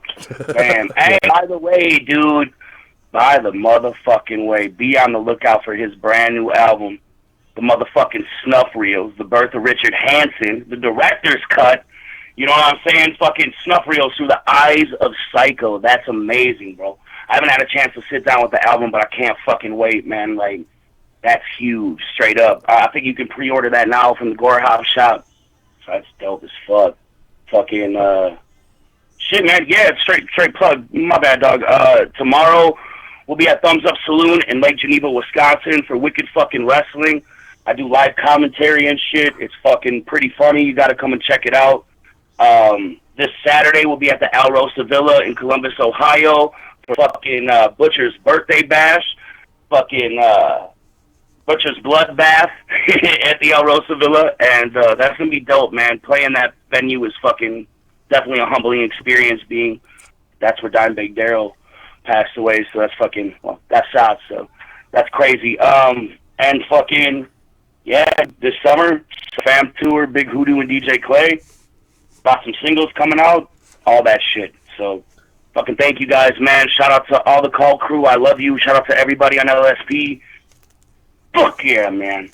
Fuck yeah. Shout out to you, Statik G. You're the fucking man, dude. Shout out to Damien Quinn, man. You're the man, dude. Oh, shit. Thank you, bro. Straight up. Well, I'm going to have to close this out, man. And thanks again for coming out. You can check Damien Quinn out at gorehopshop.com. You can check some of my stuff out there, too. You can get some of our CDs and merchandise there. Make sure you go check that out. If you are trying to find out more about us, look us up on Facebook. He's got Damien Quinn. That's with 2 N's. And you got Statik G, Statik Jensen. Just look us up. Google us. And then follow. Make sure to follow. Always check up on our tours. He is going on, as he said, on tours we talked about earlier. Make sure you're always following us, making sure you're picking up the merch, repping that shit. You know we love it when we show up at a show and we see somebody repping our fucking merch. You know what I'm saying? With the L's up, with the fucking nice Damien Dab shirt, maybe the Statik G Out of Smoke shirt, maybe the Scum shirt, the Clash shirt, the XQ Small. And you know what I'm saying? We got a lot of good shit out there. Make sure y'all are repping that shit. Make sure y'all hold up your L's up and make sure you show up to these shows and keep throwing up all that shit for us. And this has been on No Fucks Given Radio. My man, Factor. Got any things you want to plug? Man, like, I got a shitload I want to plug. Well, first off, I just got to say, you can catch Statik again with Talk Sick. Yeah, on the 28th. Yeah, with, I don't know what the fuck we're doing. We'll talk about that shit later, Statik. But right now, we ain't going fucking nowhere, because I got the Freaky Fucked Up Fear Hour coming up with Chuckles, and we're going to get into, like I said earlier, on the, well, you caught it on YouTube. I guess you wouldn't have caught it on the radio, because just that's how shit is now. We're going to get into Rob Zombie's 31, as well as we're going to analyze all the versions of the thing, including the book. I don't know if Chuckles read it. I did. It's a short book, whatever. And probably touch on Child's Play a little bit, 'cause, you know, we're going to fucking round that out, because we spent 2 hours talking about Child's Play 1 and 2 last time, so we're just going to wrap up the series real quick. Hopefully it doesn't take the whole fucking show. Mad love to y'all. Always to LSP, Rhyme Sick, Statik, hell yeah. Mad love, great to have you, Damien, on the No Fucks Given Radio. That's what's up. Fucking on Talk Snuff. Thank y'all, man. Yeah, Talk Snuff, Team Snuff, episode 2. Yeah, that's right. Fucking A. I don't know, man. What do I say? I say, if you're going to do this shit, the one you got to do is focus. Yeah, this has been Talk Snuff with Team Snuff, your host, Statik G. I'm the Unknown Factor. We'll be back with host Chuckle. Yeah, on the Freaky Fucked Up Fear Hour. Focus, yeah, featuring Saul the Ghost by Damien Quinn. It's really weird to have to cut that like that. And I forget, we're still live on YouTube, ladies and gentlemen, so they can technically still hear me. That's what's up. It's weird. Yo, that was dope. Thanks, y'all. Straight up, man. Hell yeah, Damien. Oh, You're yeah, always man, welcome thanks for coming on. again, brother. I'm You're always gonna welcome. sign off this shit, but I definitely want to show some love. Shout out NFGR. Shout out Damien Quinn one more time. LSP, Statik G, Rhyme Sick in this bitch. Much love. Hey, Damien, I'm gonna hit you up, man. For sure, man. Peace out, bro. Sure. Oh yeah, I'll talk to you later, Statik. Yeah, I gotta fucking figure out. You want to hang around and review some movies with us, Damien? Brother, I would, but I'm actually out myself, dog. I'm working on a cover track right now, and I'm actually also working. LSP has a compilation coming out this summer, and fucking I submitted a track, and I ended up not liking it. So I'm finding my hardest to submit this other track before they turn it in for mastering. So yeah, dog, I'm gonna fucking hit that up. But thank you, dude. Like straight up, bro. That was dope. And yeah, anytime y'all want me back, man, just hit me up. We'll fucking dab out. Hell yeah, man. Always. I gotta fucking, let me see. What? Yeah, I'm trying to figure out what episode, because I gotta change this recording, so it's recording. It was episode 3? Episode 3. Trying to figure out what episode I'm. God damn. Damien, this is way easier when I just have one show. I'm just saying. But yeah, dog, go get to learn. Or go to work. And mad love. Always, man. I'll fucking see you the 9th of some month soon on that tour. I don't know. I know it's the 9th Sunday. I think it might be July. Maybe it's August. I don't know. I'll see you. I bake low, but I'll be around, my dude. Yeah, man. Hell yeah. Always love. Peace, Spectre. Yeah, let me. Now I got it. Yeah, are you gonna? Okay, yeah, restart that. I'm gonna hit up Chuckles. I need to make sure. Why is.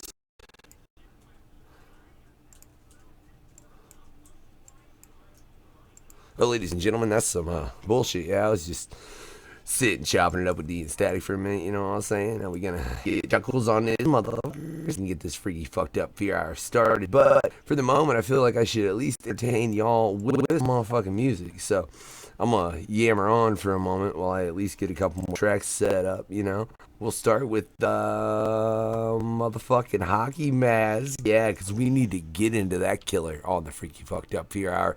But like I said, it ain't Friday the 13th yet, so we'll get to that then. But for right now, here's Hockey Mask, yeah, by Damien Quinn. And I don't know, I'm gonna chop some other shit up for you until we all get to this shit, and we'll be right back with that. Yeah, for now, check it out.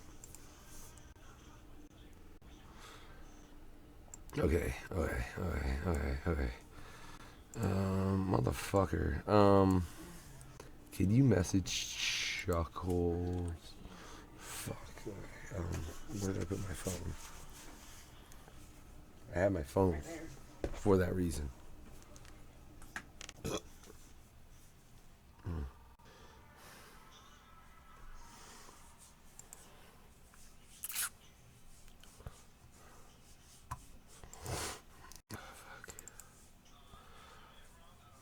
My legs was parched. Yeah, Chuck's working with Magic Ninja, babe. That's the big plot twist. Chuckles? Oh, wait. I just got it in. Got a new position in Magic Ninja. Fully explained it on the Beard Speak. Okay. Well, that's fan-fucking-tastic. And I still don't care. Oh, you know what? I just realized I'm still live on YouTube, ladies and gentlemen. Sorry you just heard me yammering. We're done here. We'll be back. We'll be back with the No Fucks Given, or with the freaky fucked up fear out.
live on YouTube right now because I fucking said, and I ain't sharing shit. 'Cause fuck all that shit.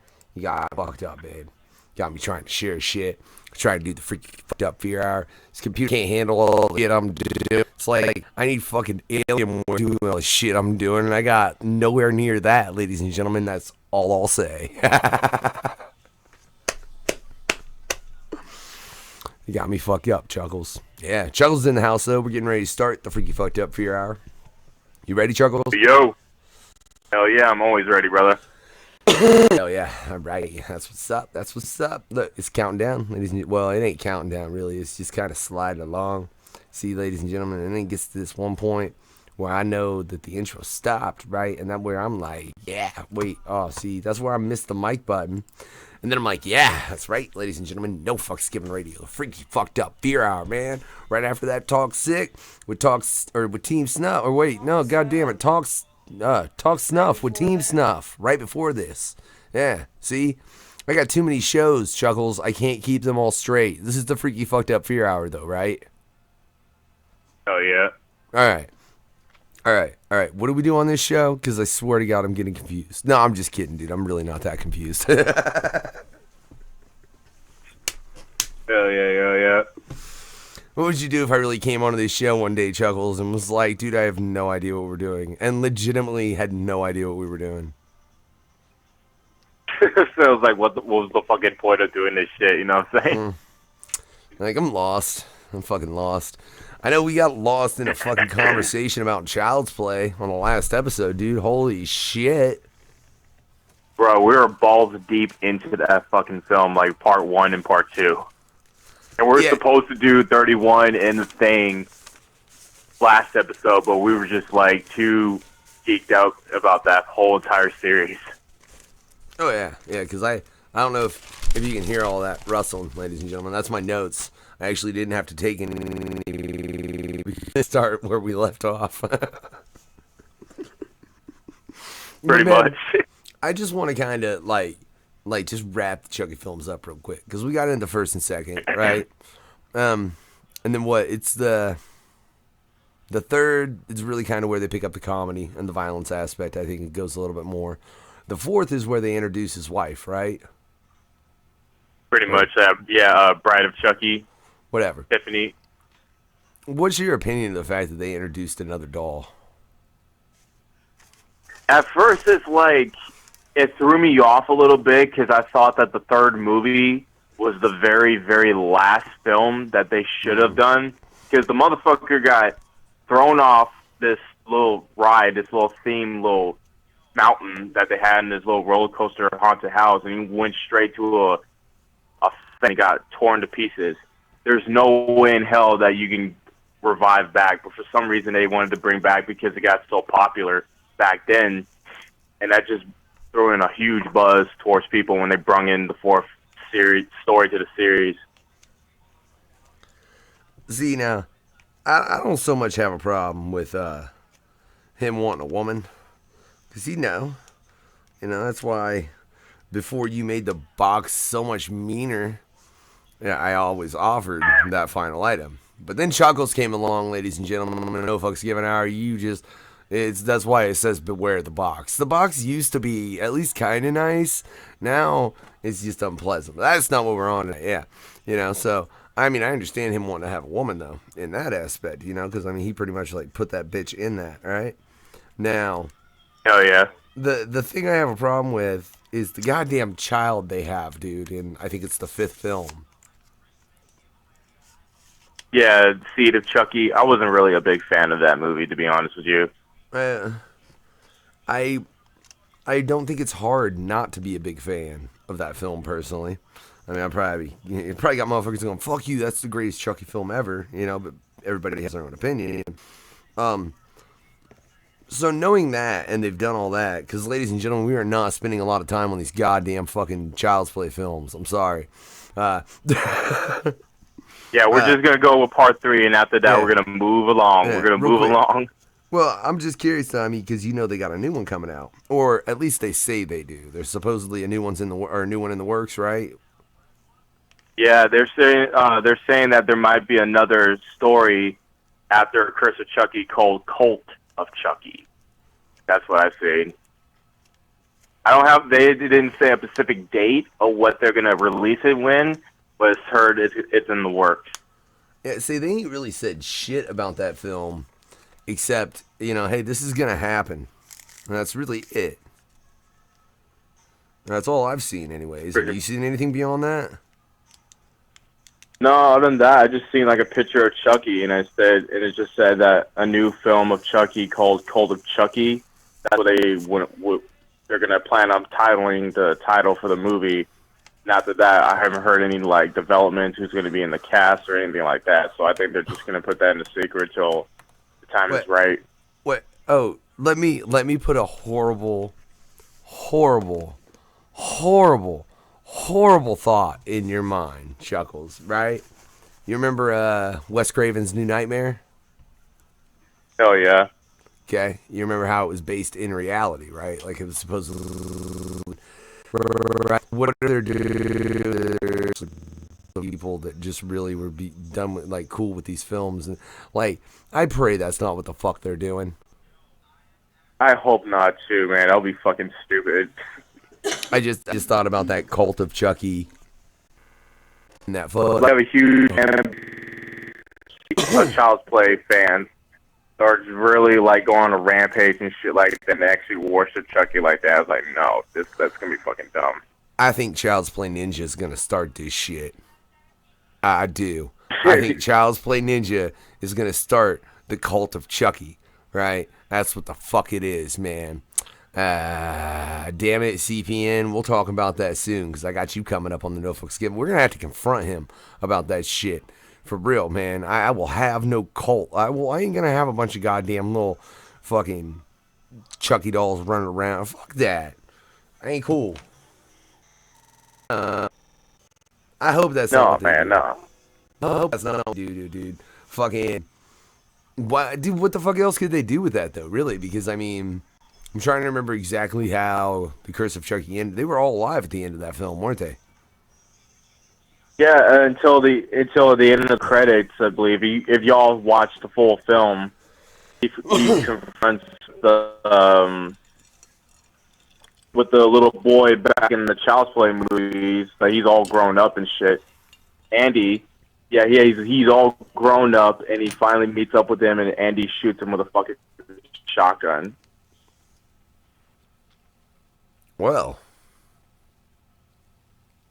that's interesting. All right, man. That's like I vaguely remember that. Like I said, because I like the third, fourth, and fifth one, I did not pay near as much attention to watching as I did the first two. Which is why another reason we can't get in on that much because I don't have a fucking page and a half of notes on this shit like I normally would. Yeah. The wife to that. Thank God, for real. Thank God. I'm trying to get laid tonight. Can't be on this bitch 2 goddamn hours. I've already been on fucking an hour and a half. Oh, that's terrible, man. So overall, I want to know then, what's your overall opinion of the Child's Play series? Just like comparing it to the other greats of the horror genre that we'll end up getting to sooner or later, ladies and gentlemen. It's only the 3rd episode. Give us a chance. You know, but I mean, comparing them to the Friday the 13th, Nightmare on Elm Streets, where would you place Child's Play in that, man? Is it like fucking tip top, or is it kind of like, yeah, I mean, watch it if you're in a fucking good mood. Yeah, well, to me, I believe it should deserve to be in the level between with Jason and Freddy and Michael Myers, because, they did... To me, I think they made it legendary to make like a killer doll to represent the horror genre that no one's ever seen before. Even though there were some parts of the series that were ups and downs and everything, because when you see on the Friday the 13th movies, there were some ups and downs with some parts of the series too, because that depends on the storyline. But as for the character-wise, it was original when they put together Chucky and everything. Even though it kind of sounded corny at first, and I make it as scary as possible, but when you think about it, it sounds pretty fucking wicked. So if I had to say like a top 5 of the listings, of course Freddy's number 1, 2 Jason, 3 has to be Leatherface, 4, Michael Myers, and 5, you had to put Chucky in the mix at bottom 5. Oh man, wait, I don't know if Chucky would make my top 5. That's Well, I wouldn't say like if some people might have their own opinions on it and shit like that, but when it came down to that, because there's a shitload of classic horror monsters that are on the list, but I'm trying to keep it short as possible. You know what I'm saying? fair enough, man. I just, I don't know, like, and look, not to play off the fucking, banner and shit we use, but I'd put Hellraiser before I'd put Chucky, Oh yeah, always. But just like when it comes to like the top things, I think Chucky is probably like in the bottom of the list, but deserves. You know what I'm saying? He is at least an honorable mention, at least. Even if it was the top 10, Chucky would always get an honorable mention. I will give you that, man. I don't know if I seriously, and this is something I would have to seriously stop and sit and look. We might have to do that someday soon. Chuckles, for real, like, figure out, like, what are the top 10 franchises? Just our opinions, respectively, and I imagine they're going to differ. And then, here's the curiosity question. You say top 10 horror franchises. Like, there are certain things that some people call horror that some people don't. Like The Thing is a perfect example of this. Some people call those horror films. Oh, yeah. Some people are like, those are fucking sci-fi films. Shut up. It was both. It was both sci-fi and horror, because in sci-fi, it's like talks about aliens and stuff like that. But what alien films besides Alien have you seen people being disfigured or eaten by a certain like thing from outer space in a most graphic, fucked up manner? I mean, the only things I can name would be the original Alien film, the original Predator film, obviously The Thing, something from outer. I mean, Critters technically would apply, would it not? I would say it's. I would say Critters, because some people would try to compare Critters with the Gremlins and shit like that. But I'll put that on the list. This could get a long ass fucking list if we're gonna go into it. But hey, I fucking brought up the long film because we're supposed to go into 31 next. Damn it! All right, that's the plan. All right, and man, holy shit, Chuckles! You said you listened to Talk Snuff earlier with myself, Statik, and Damien. And we actually, I brought it up because, fucking listen to the radio. I like to think, or maybe don't. I don't know. Tell me to fuck off, whatever. It's fine. But I brought up 31, and D said he really liked that shit. And dude, can I say I did too? And I'm glad we started this show, Chuckles, because if it wasn't for this show, I probably would have never watched this shit. Because time-wise, but holy shit, what a great recommendation. Oh, yeah. I love the film, by the way. Yeah, when we get further into that film, like, people have their own mixed opinions about the film, but to my knowledge, it was actually a good film. I love the quote that was at the beginning of the film, though. Before it even really got into shit, it was the first sign of beginning of understanding is the wish to die. By Franz Koffel, I'll say. Koffela, I think.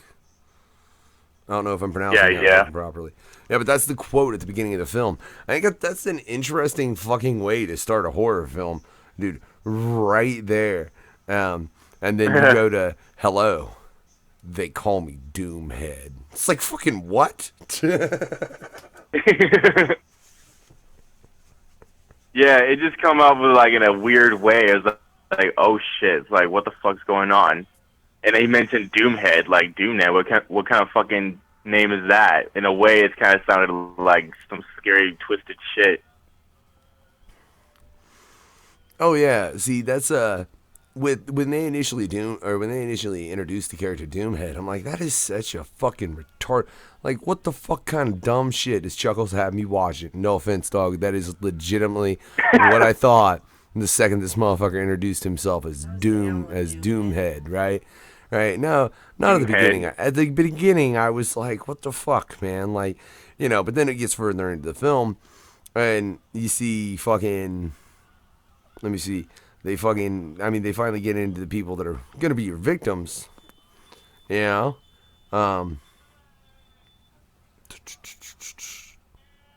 Wait. Yeah. Sorry. I'm checking my notes, Chuckles. I should have watched this film again real quick. I really should have. Had a lot of fucking shit going through my head. But yeah, when they eventually introduce those characters, man, I don't see how, first off, those motherfuckers don't notice little signs and shit. Or am I fucking forgetting a part of this story? Hold on. No, they just showed them throw into that shit, don't they? They don't get... Or wait, do they get... God damn it, Chuckles, help me out. They're in a car. Yeah, they're in a car and they snatch them fuckers up. But it's like they stop at a gas station, correct me if I'm wrong. Yes. And there's a creepy old motherfucker there. Yeah, that's a dick. Now, dude, Chuckles, if you stopped out in the middle of nowhere and there's a creepy old gas attendant at this little ass gas station, right, all like on some for real, aren't you getting your gas and just fucking out? Oh yeah, of course. Yeah, like fuck anyone for the next 100 miles. I don't give a fuck what you are, what you look like. I'm out. For real though, especially if it was a cranky little asshole who called them cocksuckers and shit like that. I was like, what the fuck, dude? I'm just getting my gas and I'm out. He was a dick, man. He really was a fucking dick. I don't get it. And perverted. Yeah, well, I mean, you probably didn't see much out there, dude. You know, you got that coming through. What the fuck you gonna do? But I think he even tells them they should drive through, and they don't, and then they end up getting caught. And I love how they get introduced in this little situation. I mean, it's a ghetto Hunger Games is what I'll call it. In a way, yeah. In a kind of, well, I mean, yeah, it's like, hey, we're gonna like, and what, there was 6 or 7 at the beginning, right? That's yeah. And they survive 12 hours. First off, Chuckles, do you think we could survive 12 hours? Against them, probably so. Hey, they were like sending midgets, man. You just have to be willing to instantly... See, and this is the thing about this film I think it shows an interesting prospect of, is the fact that if you take any human being and push them far enough, they will do terrible, terrible things to make sure they live. And I mean, like, fucked up things. And I think that's the case in anyone. I think that was the thing Rob Zombie was trying to show in this film. Maybe I'm wrong. Yeah, he pretty much Rob Zombie's perspective of the film is, what would you do if you're into that situation where you have no choice but to survive? Some people might snap, or some people might run in fear in a certain way just to get out, but what would you do in that situation when you're out of your comfort zone? I don't know. Look, when a midget zombie comes after, when a midget fucking Nazi comes after my ass, like a fucking midget with a fucking swastika right on his forehead, I'm cool with murdering you at that point. I'm done. Oh yeah, that's easy. That's fucking easy. Like the second it's a fucking midget running at me with a swastika on his forehead, I'm like, oh, I'll stomp your neck a couple times and feel totally okay about my day, because I'll be like, oh, well, you were a really shitty person, obviously. I mean, you were a really shitty little person, but that's besides the point. For real. And the thing about that midget, though, is like he only spoke Spanish throughout that whole entire scenery and shit like that, and he was representing Nazis and shit like that. I was like, what the fuck? Well, see, and that's a curiosity thing I had after watching this film. Do you think, and I don't know, but do you think the guys that were the initial, like the midget and the guys that were rolling with him, do you think they were past competitors that had survived? Probably so. We never know.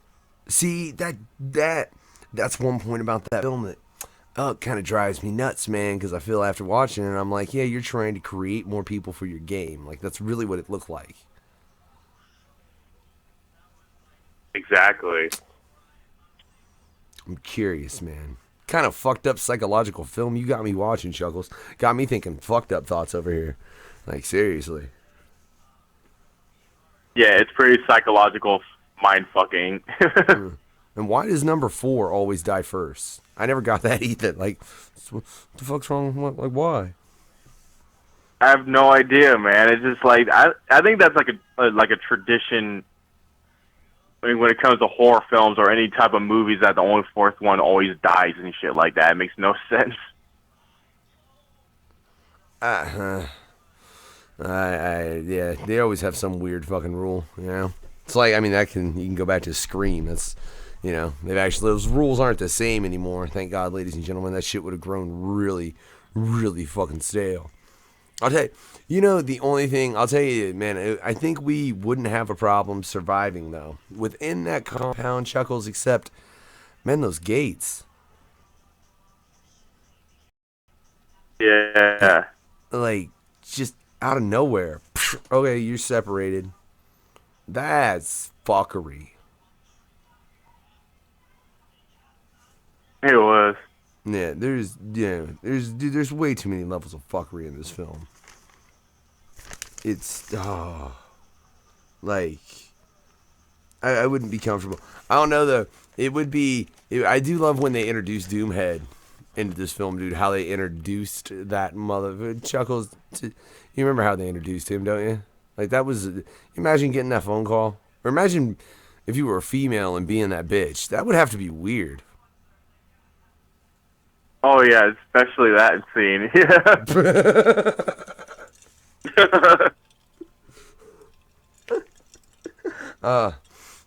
God. Just in mid-stroke, dude, and like not soft stroke, but like fucking a pounding. And now, bitch, I gotta get this. And shut the fuck up. And go like that motherfucker said some of the rudest lines I'd ever heard, and I give fucking props to Rob Zombie for writing that shit and coming up with it. Damn. I mean, he was fucking the bitch like savagely, like what the fuck? And until he got that phone call, it was like he was a total 100% asshole after that. Oh yeah. Take two fingers. What was it? Take two fingers and finish yourself off. Yeah. Oh my god. Damn, that was some pure savagery right there. That was great, dude. I'll tell you though. I do love how, I mean, they're a while into it, and they got through that first little group, you know, before they really had to deal with Doomhead, because I think there were 3 groups. Dude, was one of those 2 brothers Rob Zombie? No, it was one of the other dudes that was part of his other film that he was featured in. He wasn't. That'd be dope if Rob Zombie was actually featured in his own film. I could have sworn on my life he was one of the guys with the chainsaw, but I didn't check the credits, because I just didn't. This is no fucks given radio, goddammit, and I didn't. That's why I ask. He's not featured in the movie. I wish he would have. That would've been fucking dope, but no. Well, you know the dude I'm talking about got cut in half by his own chainsaw, right? Yeah. Dude, you can't tell me that dude don't look quite a bit like Rob Zombie. He looks exactly like him. Yeah. If you see Rob Zombie live on stage when he has that cool ass like makeup over his face, you can compare that dude, and it's like, wow, that dude looks exactly like his twin brother or something like that. That's why it threw me off right there. Go figure Rob Zombie wanted to just cut somebody that looked like him in half. It's a really weird role. It is Rob Zombie, though.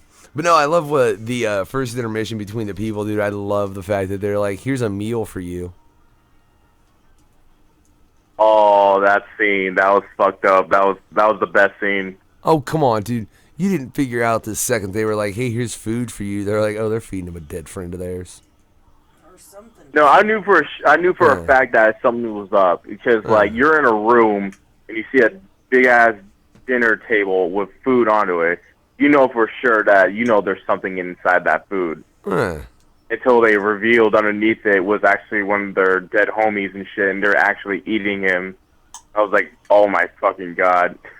Now, let me ask you a real fucked up question.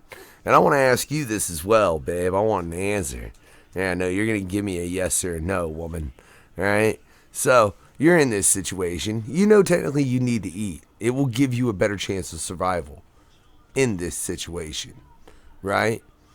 Let's say you're intelligent about this, because I'm not going to leave, like, I'm going to fucking check all around that bitch before I start consuming anything. And you notice, well, fuck, that's my dead homie, right? Is there any chance that you would eat knowing it would give you better chances, even though you knew that was your dead homie? But at the same time, you want to fucking live, don't you? Yeah, it comes out. That's a good ass question, by the way. But it's like, if you know that your dead homie, it's like you wouldn't eat him at all. But it's like you're weak and you're battered and everything like that, and you have no energy whatsoever. To me, if I was in that situation, it's like if they have the covers on. When you eat them, people say some cannibals say when they eat people, they say it tastes like pork. You wouldn't even imagine it was a human and shit like that. So your mind's already fucked up, and you can't think straight, and you think that's real food that will help you get strength up. So the moment you see that's actually a person, I was like, oh shit. So why do you taste so fucking good, motherfucker? Hey, you're the cannibal between the two of us. You should know all about this. Don't sit there and deny it. Shit, I ain't gonna lie. It's like it's kind of like one of those like war shit. Pretty much, you're trapped in a hole, right? And it's between you and your partner, and you're there for years, and he's dying out, and you have no choice but to survive. And you just might think to yourself, I don't think he would have mind. I think he would understand. I'm trying to survive. You might have to cut off his fucking stomach open and might have to eat and shit like that just to keep on living. Hey, look, let's not get real fucked up, but let's get real fucked up. Let's say this ever happens to all of us that roll over here in NFGR. If I'm the one that dies, go ahead, y'all eat me, because I want you all to survive so my wife makes it out. That's all I say, alright? My wife's like... It's like, would I eat... My wife is like, would I eat you if you were dead? My wife's just like, I'm not eating your tainted meat.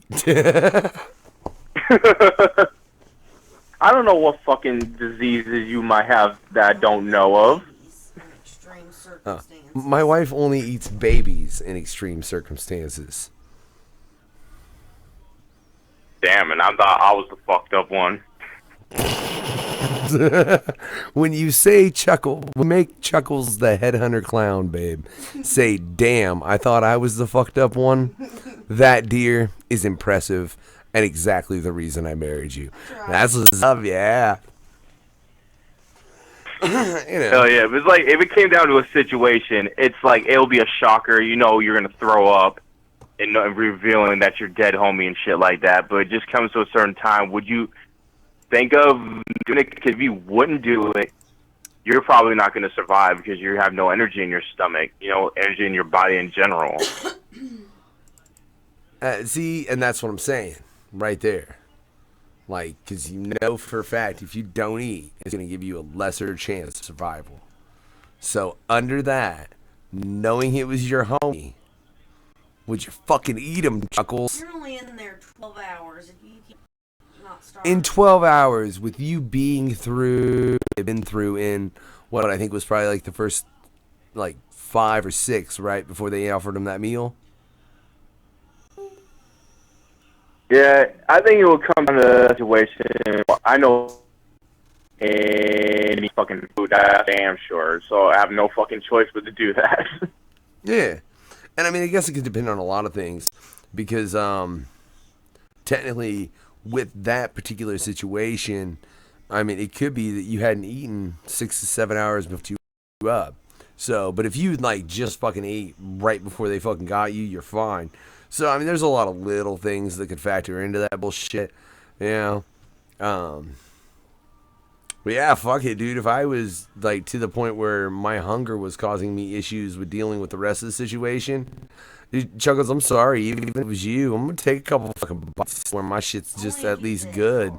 I mean, only if you're dead, dude. If you're alive, you're far more useful to me alive than fucking as a meal, obviously. You know.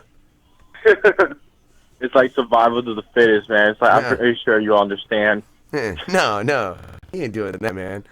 Because I know I can hand you something sharp and pointy and we'll be all right. But you know what the fucked up part about it is? Like, I always thought it's like the dude who died and his spirit's looking over or above them. You be noticed, like, I could imagine him screaming at them. It's like, what the fuck y'all doing? Y'all eating me! Y'all eating me! That could be weird. Watching your homies eat you just in a like an astral form and shit, just sitting there being like, fuck, they're eating me. It's really weird. I don't know, but I don't know if I should laugh or say that these guys are fucking stupid or just scream out loud just to help them out. It's like, dude, y'all eating me. See, and that's I don't know. I guess in such a high stress situation, you wouldn't really think clearly, but just how they didn't think something was fucking up with everything those motherfuckers were putting them through amazes me, man. I do love like, what is up with the motherfuckers running this shit too, Chuckles? Looking like some fucking old school fucking European Victorian era bullshit. What the fuck is that? Yeah, that shit kind of threw me off. It was like, what the fuck? Like, See, everybody, you know, for sure is like a southern, like, hillbilly dressed up like clowns and shit, ready to fucking kill somebody. And these guys are all high royalty, 18th centuries European, you know, emperors or some shit like that. It kind of like, what the fuck? yeah, dude, it was really, really fucking weird, dude. And I love how, like, they're taking fucking bets and shit. Like, that's what made me really think Hunger Games was when they introduced the people that were running it. You know, you see them making phone calls and play some bets, and I'm like, fuck, it is the goddamn, it's the Hunger Games on a smaller local level, you know? Yeah, it's like the Hunger Games on fucking crack in a way. Yeah, because, I don't know, man. Playing the regular Hunger Games or playing those Hunger Games, like the ones in 31. Oh, dude. Regular Hunger Games. You'd rather play the regular Hunger Games, babe, than the ones in 31? I don't know, seeing Just think about it. It's like when everybody thought that the Hunger Games, the movie, was all about cannibalism and eating people. Pretty much, this was like the real life Hunger Games in Rob Zombie's vision. Look, no, here's my opinion. Like, because in the Hunger Games, think about it. It's all for one, and one for all. There ain't no goddamn musketeers, right? Nope. But if you're telling me I'm doing the 31, yeah, if you're telling me I'm doing that 31 run, and I get to pick 5 people to roll into that bitch with me, motherfucker, I'm good. Like, as long as I get to hand pick those fucking 5 people, you know what I'm saying? Yeah, I'm ostensibly just gonna bring all the co-hosts from the radio. Yeah, we'll be alright. No fucks given will return after this 12-hour period.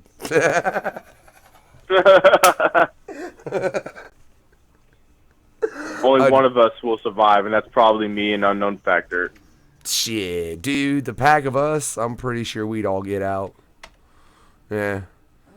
No. What? Are you really, man, I'd like to think ain't none of the hosts on the radio worried about my fucking Nazi. Speak Spanish. I'll fucking punk kick the shit out of that midget, man. If it was real life, man. I'm scared.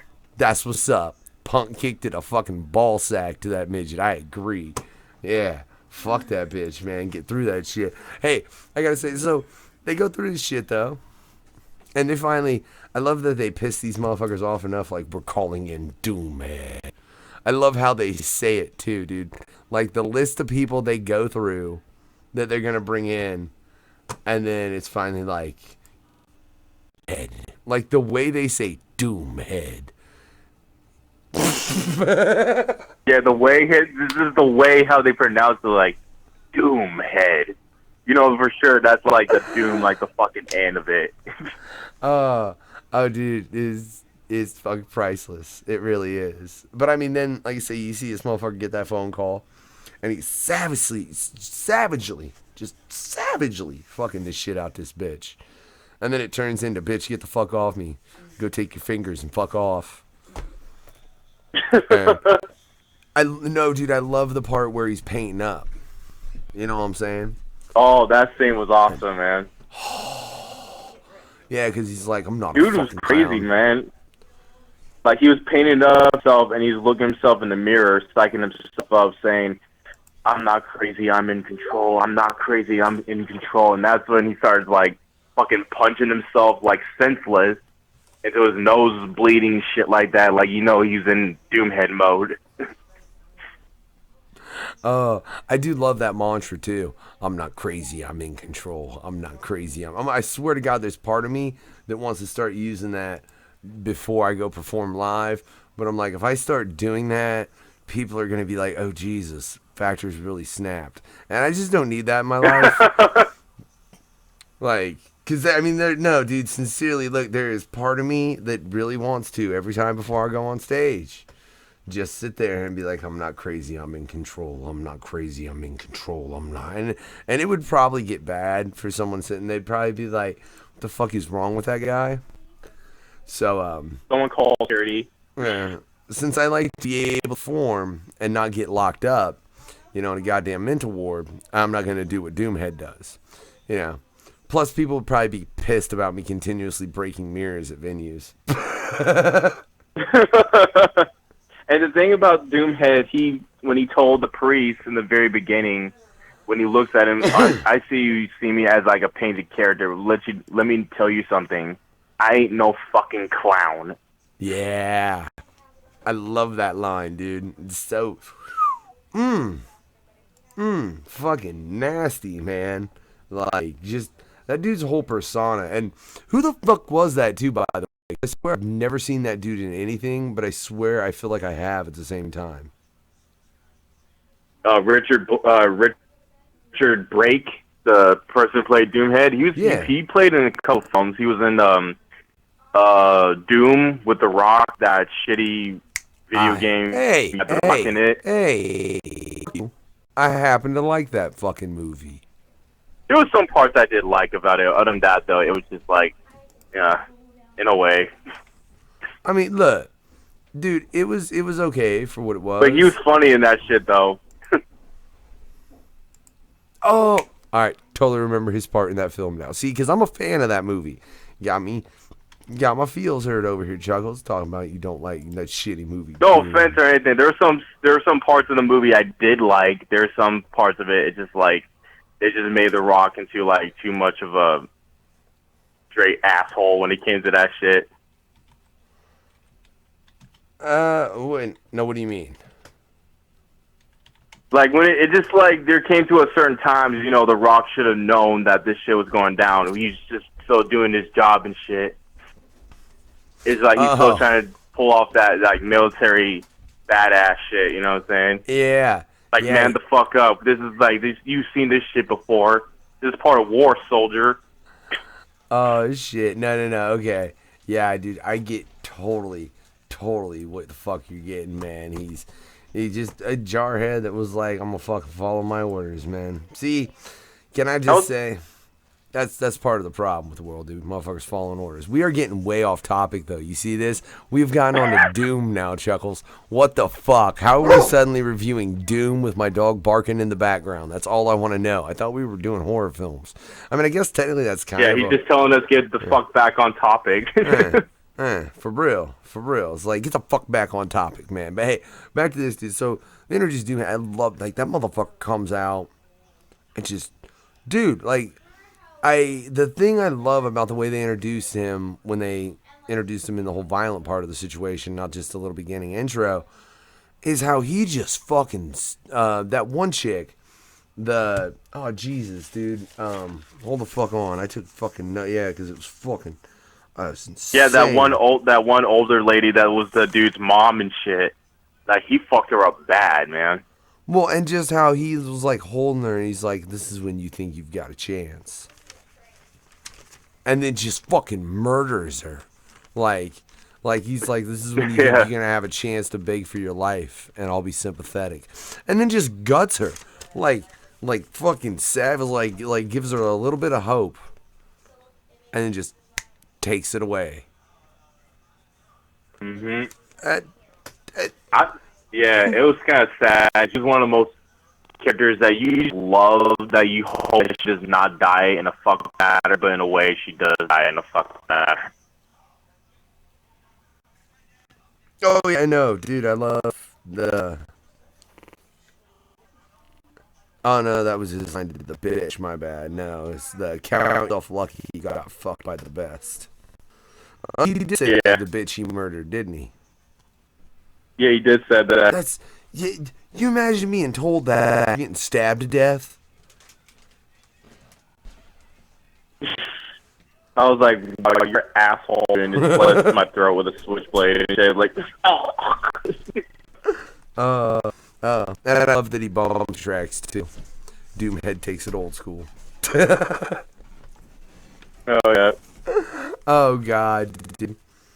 But then, man, hey, look, we're gonna get to the end of this film because I know the next thing we want to analyze. It's gonna take a minute, but I just gotta say, on the end of that, I love that bitch finds her way out. She's fucking running away, like trying to get away all hell, like anybody would. And I swear, it reminds me of a moment from the Texas Chainsaw Massacre, where he's just in there mock, just running this fuck with a blade and is about to kill it, and the fuck timer goes off, and he's out of time. I was like, damn, dude, you should have finished the fucking job instead of running your goddamn mouth and shit. And he's all pissed off and shit. Motherfucker! Dude, his response was fucking priceless. Just snatched. Right, he's like, you are so fucking lucky, you fucking cunt. Well, yeah, but, you know, and then I love how then it cuts, because fucking, you got I assume it was 2 daughters and a father. I assume is what that was, right? It's what I think, right? From just the way the I think it was like goes. the father, the mother, and the daughter. Was it? Yeah, I didn't know if it was that or if it was 2 daughters. That it was really fucking weird. That's when you see that gets paid off because the fucking daughter won, and then they all break down out of this Victorian shit and get into what is standard garb. You know what I'm saying? Fucking modern day clothing as opposed to some Victorian era shit. And dude, the male act, do you know his name, Chuckles? One of the Victorian dudes. Yeah, the dude that was the male Oh, actor. Malcolm Dowell. Malcolm McDowell. I find it so funny because that's a fucking really well-known actor that he took such what I would almost call a bit part in that film. Yeah, right?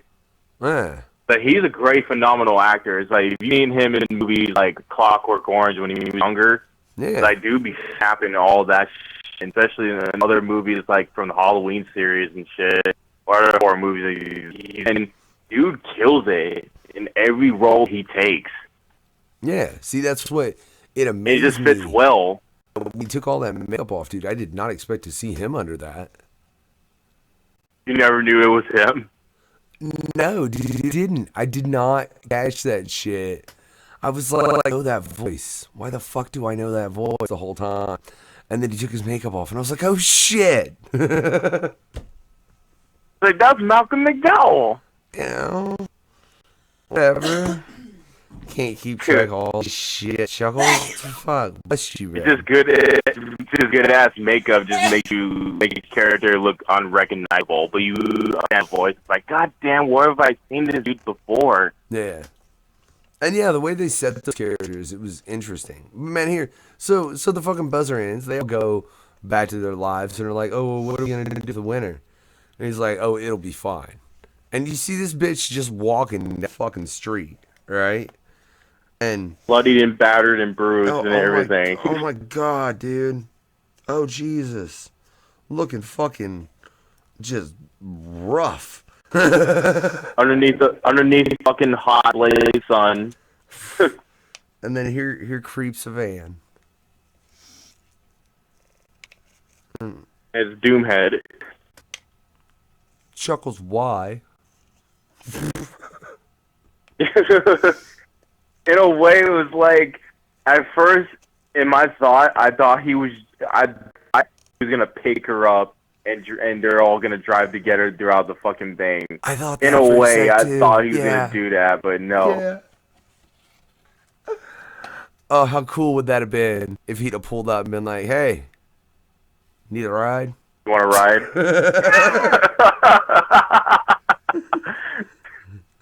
Been like, dude, you just been trying to kill me for the past 6 hours. The fuck do you mean do I want to ride? Yes, I want to ride. I'm tired as fuck, jackass. You better not pull anything. For real. But sadly, though, he takes his two switchblades and shit and smiles, and Sherry's bundling a fist. You know for sure that the shit ain't over.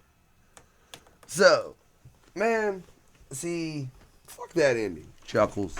You hear me? Like, seriously. Fuck that ending. I am not a fan.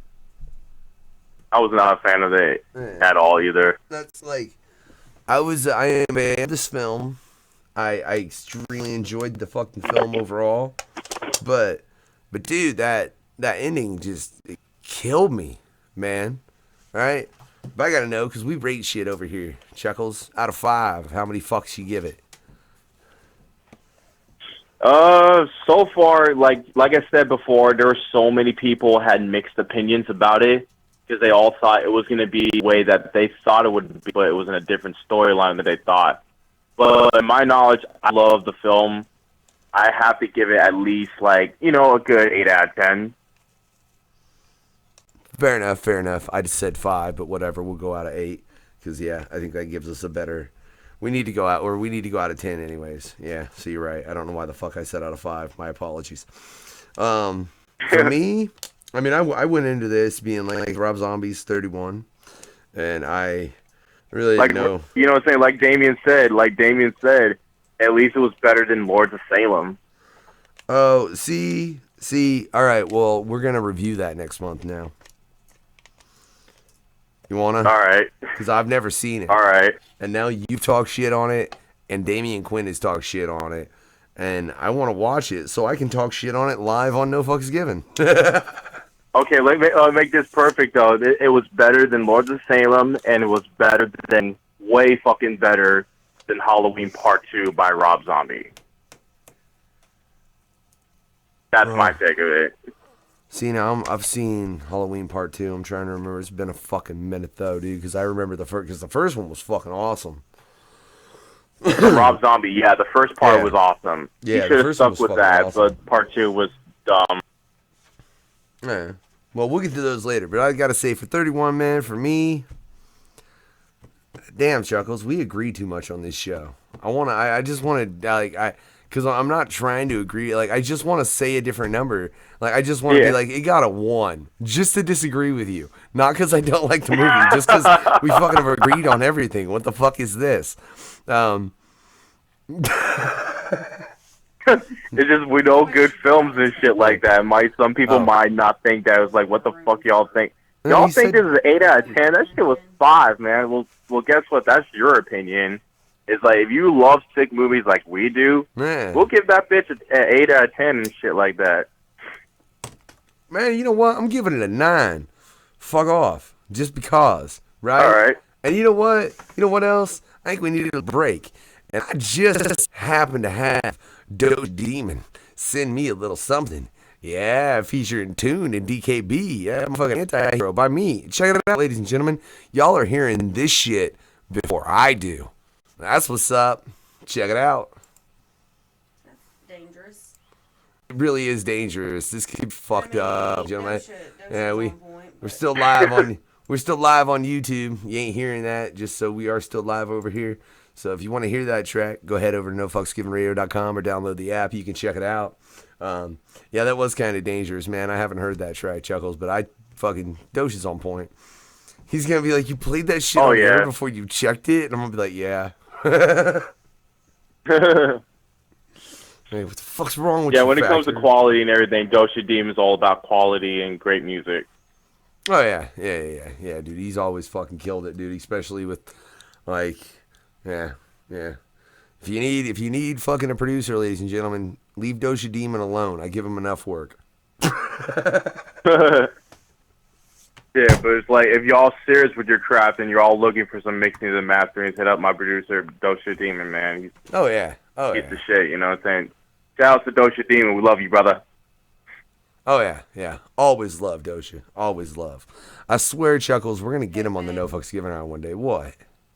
You need to get that critical thinking podcast in before we leave this room. Oh, are you You serious? need to be off, by midnight. So All right. 11:30, really. All right. So we got critical thinking. Oh shit, I need At to. midnight. Ooh, something else to do, ladies and gentlemen. Damn. Chuckles. Yo. We have an Fuck. actual program over here. Yeah, it's the critical thinking comes on tonight, man. At midnight. Yeah. It's another podcast. Oh, It's- shit. Yeah, it's another podcast we run, man. Fucking right now, I'm just trying to pick some shit to play over at No Fucks Given Radio, ladies and gentlemen. If you were tuned in, you'd be fucking hearing it.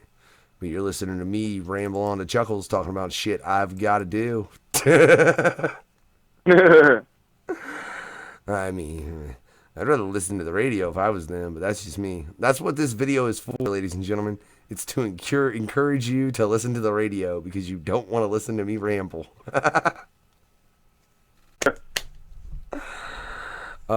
Think it'll work, Chuckles? Oh, yeah, it'll work. What are you saying? You saying I ain't entertaining? What the fuck? Man, I remember that one time you had me take over that one show one time a little bit with JP the Hustler. You know what I'm saying?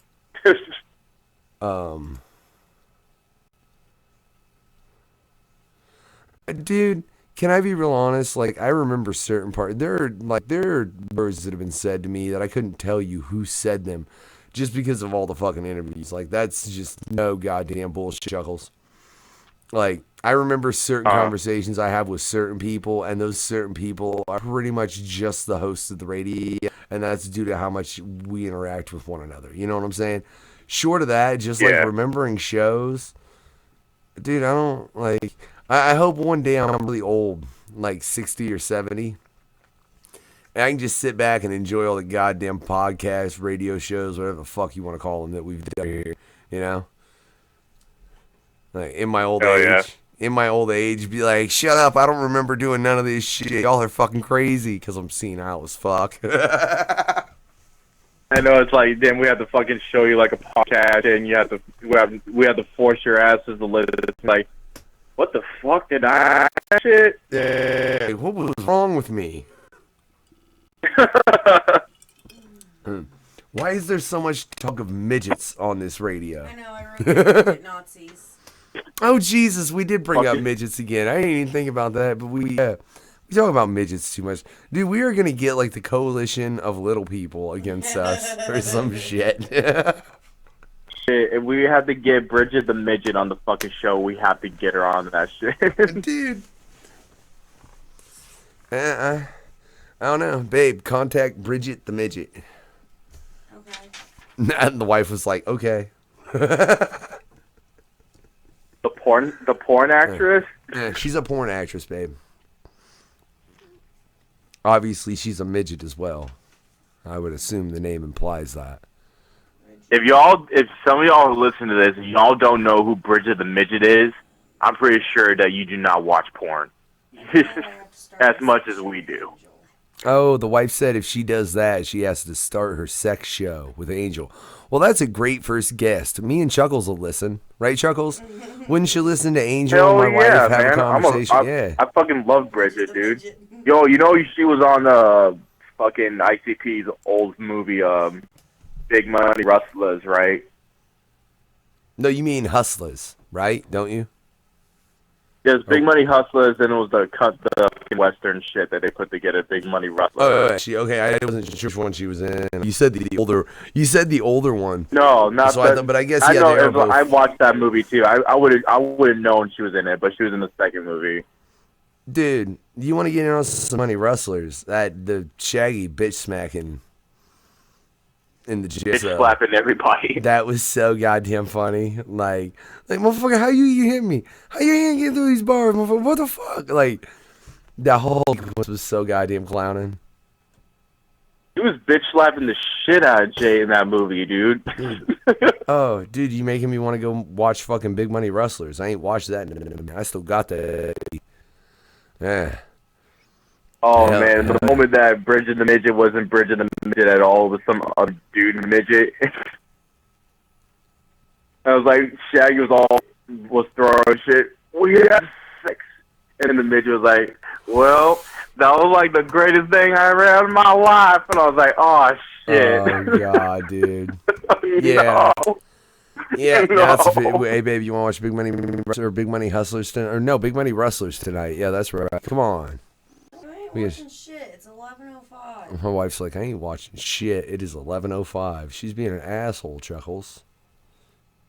Damn. I know. I think I remember that movie. It got so popular. It got on fucking Showtime, the TV channel, with all the movies and shit.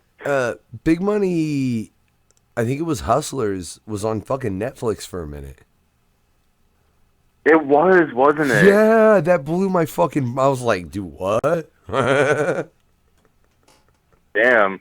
It got on Netflix and Big Money Rustlers got on Showtime and shit. Like, damn, dude. That shit was funny. Dude, I fucking love Showtime, too. Especially all the TV series like fucking Shameless and shit. That fucking show is awesome. We all know why you like Showtime, Chuckles. It's okay. Oh, Dexter, too. Fucking love Dexter. Hey, look. Fuck the way that series ended. Yeah, I was pissed the fuck off, man. The way it ended like that. I was so upset. I just gotta finish up I gotta get to the fucking library and get that last book again because I'm like 3/4 the way through the final book in the series. Because I'm curious to how he's gonna wrap that up. Because I'm praying he either dies or goes to jail. For real, though. It's like the whole series really got me into actually watching like series from Showtime and HBO. That was by far my #1 series. Oh, you Game of Thrones it? Yeah, Dexter was first, and then it was Games of Thrones and shit like that, and True Blood and fucking Boardwalk Empire, and then it was the Shameless. All right, well, hold on, because we're about to be live on No Fucks Given Radio, but I just got to say, I recommend the Dexter books and the Game of Thrones books. But we're live, No Fucks Given Radio, No Fucks Given Radio, Freaky Fucked Up Fear Hour. Wrong hour, Chuckles. This is the Freaky Fucked Up Fear Hour. See, but you're on both of them, so that's goddamn it fucking, that's confusing, man. What are you doing to me? Ladies and gentlemen, I hope that fucking Anti-Hero track, I hope that shit was dope, because I ain't heard it yet, but I trust Dosha. Yeah, then you heard a little bit of Michigan Misfits, Who I Am, that's right. Yeah, but this is the Freaky Fucked Up Fear Hour. Me and Chuckles still in the motherfucking house, man, and I think we need to move on to this and try not to take fucking forever because we do have a show coming on at midnight. That's critical thinking, ladies and gentlemen. But that's the thing. Chuckles on so many different levels. Because if you were listening on YouTube, we were talking about the fact of the difference between reading something and watching something. You know, so many fucking things are based off something anymore. Whether it's Dexter, which, like I said, if you were listening on YouTube, you heard Dexter as well as fucking Game of Thrones. And those are two large things that are fairly current. Dexter, not so much. That are also based on book series. The Thing is also based on not so much a book, dude. It's kind of a short story. You didn't get a chance to read that at all, did you? No, I had no time to read. Man, this shit got held back I'm another so month. busy, I had no time to read. It's cool, though. Look, I own the book. I read it a chapter at a time on the shitter. No lie. He ain't lying, y'all. So I got it done, man. But can I just say, if for anyone that's read the book and has watched both the films, the book is so much more old school science fiction, dude. Like literally talking about like they had a suit of skin, you know what I'm saying, and they put it on and took it off and shit. Like, damn. Yeah, like as opposed, because I mean, for real, it was like, and there was only like 3 of them, so they could only inhabit 3 people at a time. So it wasn't like in the movie where, you know, they could replicate everyone and that person still exists again and again and again. It was totally fucking different from that, and I found that really, really odd, man. Like they're talking about disposing. It made me think of fucking that Doctor Who episode with the fucking Yeah, with the doppelgangers and shit, and they're like unzipping fucking human suits. You know? Yeah. I'm glad they didn't go with that. Really glad they didn't go with that. Oh yeah. Yeah. You imagine that, dude? If, like, think about John Carpenter's The Thing from back in the day and what it has come, because it's a fucking cult classic, and what it's come to represent to practical special effects. Imagine if it had been motherfuckers that were zipping and unzipping human bodysuits. Mm-hmm. Come on, Oh man. You'd watch that, wouldn't you? Oh yeah. You know there's actually 3 versions of this film, don't you? Well, I mean, there's John Carpenter, and then what is technically a prequel to it. And then you know there's another film made way back in the day. That was like the very first Thing movie.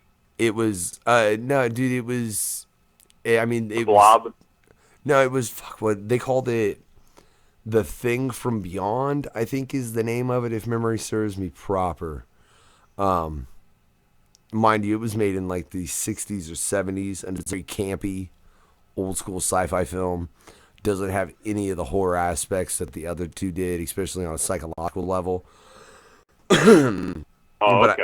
I just think it's funny that this shit has been made 3 separate times. They've made films from what was a short story, dude. Not even a fucking novel or nothing. It was a fucking very short story, you know. And it's had 3 different incarnations of film in some form. Whether, like I said, the first, the 2 most recent, technically, the most recent's a prequel to the previous one. Yeah. Why can't they make original shit up, Chuckles? Everybody just goes on something else.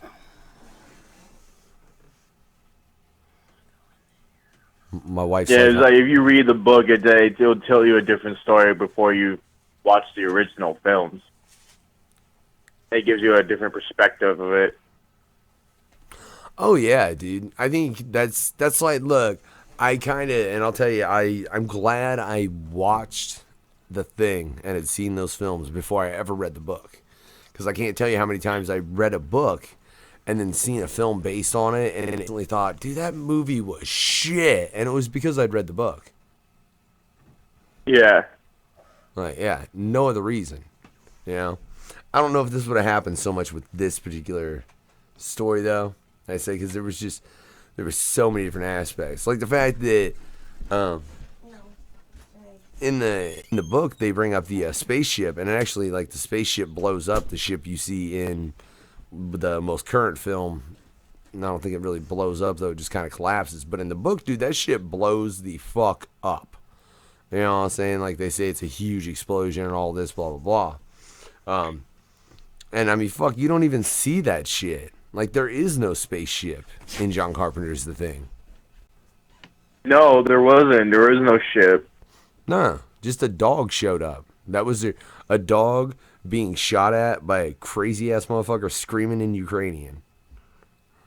Oh, no, you know what? They actually did show the ship, but it was all destroyed and everything. It was covered in snow. Well, hey, no, you're right. My bad. Yeah. Okay. Well, let's nitpick a bit. Because technically the new thing was supposed to be a prequel, right? Yeah. Okay. They matched up a lot of shit, right? Like a lot of shit, you know, from the dog and fucking old boy chasing the dog down over to the camp.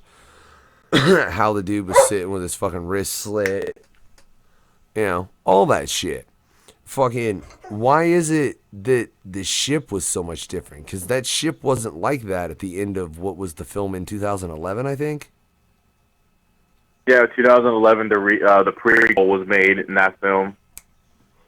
I guess now they try to make it more better quality than they would have thought of using for the 1982 film. Which I feel like they should have stuck with that material, but trying to make it look the same way as they did for the 1982 film. See, now, and you know everybody's main complaint with that 2011 film is the lack of practical effects. right? Oh yeah, it was. What do you think of that, man? Like, is that, I'm curious, when you sit down and watch those films, is that something that makes it to where you just can't enjoy the remake as much because of the digital shit? It's just the way they try to put it together. It's just like, it's the new era of, better, high quality and everything, but try to make it look like it's realistic. The way they put it together, I'm not saying the 2011 film was, a shit film. It's not. I enjoyed it. The thing is just like they just put in too many, CGI shit into it. It just made it look realistic. It's like all fucking quality effective and shit. See, and what you would see in the 1982 film, they made it look realistic and shit in a more horrifying way. Yeah, and I think there are gives and takes on both those things personally, though, as far as from looking at what they've done with the special effects in the 2011. And you also got to remember, man, that was 6 years ago. And I know 6 years ago don't seem like much, but if you take, like, fucking the newest fucking high-budget action film that came out, like, how about Kong? Yeah, take fucking Kong. You know what I'm saying? With Samuel L. Jackson. And how fucking good that monkey looks. Have you seen the Chuckles? It did. Holy yeah, I shit. love the film, by the way. Yeah, it's a great film. I highly recommend it. I really did. But how great all that shit looked, dude. And then you just compare a movie 6 years ago that they dumped the same amount of money in, or even the King Kong movie that they did right around that same time frame. Actually, I think they did it a little after the Thing, didn't they? Yeah, with the one with Jack Black in it. Yeah, same thing. Yeah, and look, dude, they dumped the same amount of money into that as far as what they did Kong, Oh, yeah, of course. That Why shit wouldn't didn't they? near to that level. Yeah. Imagine if they made a Thing movie right now. And did that shit again. My dog is being an asshole, Chuckles. You hear this shit? Yeah, he said, get the fuck back on topic. You're all talking about King Kong. No, but hey, no, I switched it back. Like I said, dude, imagine if they made a Thing movie now, right? With the special effects we've got, and then use some practical. Like if they made a remake, or is it the prequel? I'll tell you what I'd love to see. If they were gonna do another Thing movie, there is only one place I think they could take it and keep it to where the story was all fine and everything, which is to adapt a comic book story that was done through Dark Horse, and it was the Thing Viking era, and it was when that ship actually fucking crashed. And there was like a fucking group of Vikings right where that ship crashed. So the fucking Viking to deal with that thing, not knowing what the fuck it was, and it was just, yeah. And I think that could be very interesting if you did it, especially with the special effects you have available, and the fact that, dude, they'd be using fucking torches and axes and swords, and that would be fucking awesome to watch. And watching somebody like being beheaded and shit when they turn into the Thing, that'd be fucking crazy. Yeah, like fucking. I mean, the comic was dope, and I think there's a hell of a concept there that they could use that would definitely make a fucking film.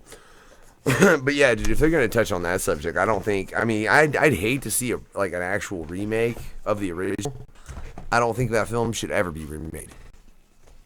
It shouldn't be. It's like you guys already made the prequel of it. There's no point of even doing a remake to it. Yeah, see, that's the thing. Like, they kept with the prequel, and the prequel was good, and I'm going to kick my dog's ass. I swear to God, ladies and gentlemen, because she's being a bitch. She is. Oh, well, I know why she's being a bitch, Chuckles, because she's like, you've been in this room too long. Fuck off. You got other shit to do. I'm going to fucking kill you. I am. Hey, Lizzie, yeah, shut up and lay down. Do that shit for me, would you? It'd be awesome, because this is the Freaky Fucked Up Fear Hour. Fucker. No fucks given. Jackass dog. My dog's looking at me funny like, you are psychotic. See, even she knows, ladies and gentlemen, but that's besides the point. All right? So, dude, between those two films then, between The Thing from 1983 and The Thing from 2011, overall, what do you say is the better film? To me, I always had to go for the classic. I say 1982 was the more better film. See, and I because can't... it gave out that horror perspective to it that just made you fucking paranoid, and the effects that they put into that movie made it so realistic. It just makes you think like, is this shit actually fucking real? Would this shit actually happen if an alien came out from the sky and informed another person and then reappears as this like disfigured looking creature and shit like that? That'll freak you the fuck out. You know what I'm saying? And for the 2011 film, I feel like it's just like it was unexpected because everybody thought it was a remake, but it wasn't. It was a prequel. Yeah. But the way they put the effects to it, it just made it look unrealistic in a way. It just made it like not interesting towards other viewers. I see your point in that, man. I do, and I agree with you. Like the original will always be better. Like, cause fuck, I mean, that hand detached and tried to run the fuck, or no, the head like detached itself and tried to fucking scamper off. And look, you can't beat that effect the way they did that legs coming out the fucking head, and then that son of a bitch just scampering off down the. Yeah, no, that's a fucking classic scene in cinema, in my opinion. Period. Especially just because of what it took to do it. I mean, because that's. Whew, I'd have hate to have been on the motherfucking team that did special effects for that old school movie. I mean, it'd have been dope and fun, but it had to be a meticulous pain in the ass. Oh yeah, I bet. Especially with the effects that make it look realistic as shit. You know, it took a lot of hard work and dedication just to pull that off. Oh yeah. And I agree with you as far as what you said about the 2011 though, because I remember going to see that, and I was fully expecting it to be a remake, and fucking suddenly it's, you know, shown that it's a prequel, which was a pleasant surprise to say the least. I was glad that they didn't go and ruin what was a classic film. Instead, they were like, you know what? No, we're gonna show what happened before this movie. Like, we're gonna show where the fuck this dog came from, because I think that was always a question everybody thought. Like, where the fuck did this dog come from? You know. Exactly. Yeah. Oh, here's one thing that they did in the 2011 film that they did not put into the 1982 film. You know, in the 1982 film, when Kurt Russell was trying to figure out who's the Thing, so he takes samples of their blood, right, and he puts like this hot metal like wire into their blood. And if it is the Thing, it pops up, like the blood starts to pop up as the Thing. Yeah. But as for 2011, how they would figure out it was the Thing, they have these metal teeth and shit like that. It was something like particular, like metal, if a person had in their body parts, it will spit them out. Yeah. That shit, they did not involve that shit in the 1982 film. That was kind of a weird twist to it. Yeah, see, I think that's cool how they did that, though. Like, they made it to where it was like, hey, these people are, you know, they were coming from a different perspective, so they thought a different thing. Actually, and I will say the whole needle the whole hot needle to the blood thing is actually straight out of the original short story as well. Like, it was right out of that shit. So that's something that's been carried through for a minute. But like I said, I like the fact that they didn't use it in 2011. They found something different to do, because dude, if they would have used that same thing, that's kind of tiresome, you know. Yeah, because it's already been used, and it's going to be on. It's always going to happen. It's like, well, this is going to be the scene where it's going to pop up, and you know there's going to be a weird digital effect they're going to put into that effect, pretty much. Yeah, and I mean, I've seen that original effect, and for anyone watching that has not watched John Carpenter's The Thing, first off, what the fuck is wrong with you? Shame on your ass. Go watch it.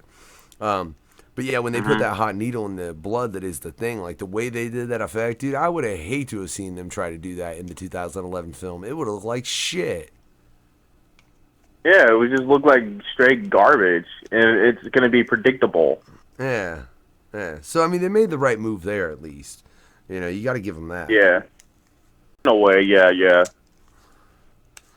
I think they did that on a lot of little things, though, man. And I think it was ballsy of them even to try and go fuck with that film, because that's one of those films that has such a reputation as a cult classic that to even go and think about fucking with it in any way, dude, you're instantly like all you got to do is say, hey, I'm gonna go work on some shit that's related to this in some form. People are pissed at you. Oh yeah. Like, I didn't even say what I was gonna do. We don't give a fuck. Fuck you. Leave it alone. Like, we don't, like, fuck your thoughts, fuck your opinions. We're just gonna do this in our own way. And it's like, well, you just pretty much ruined a good fucking classic, asshole.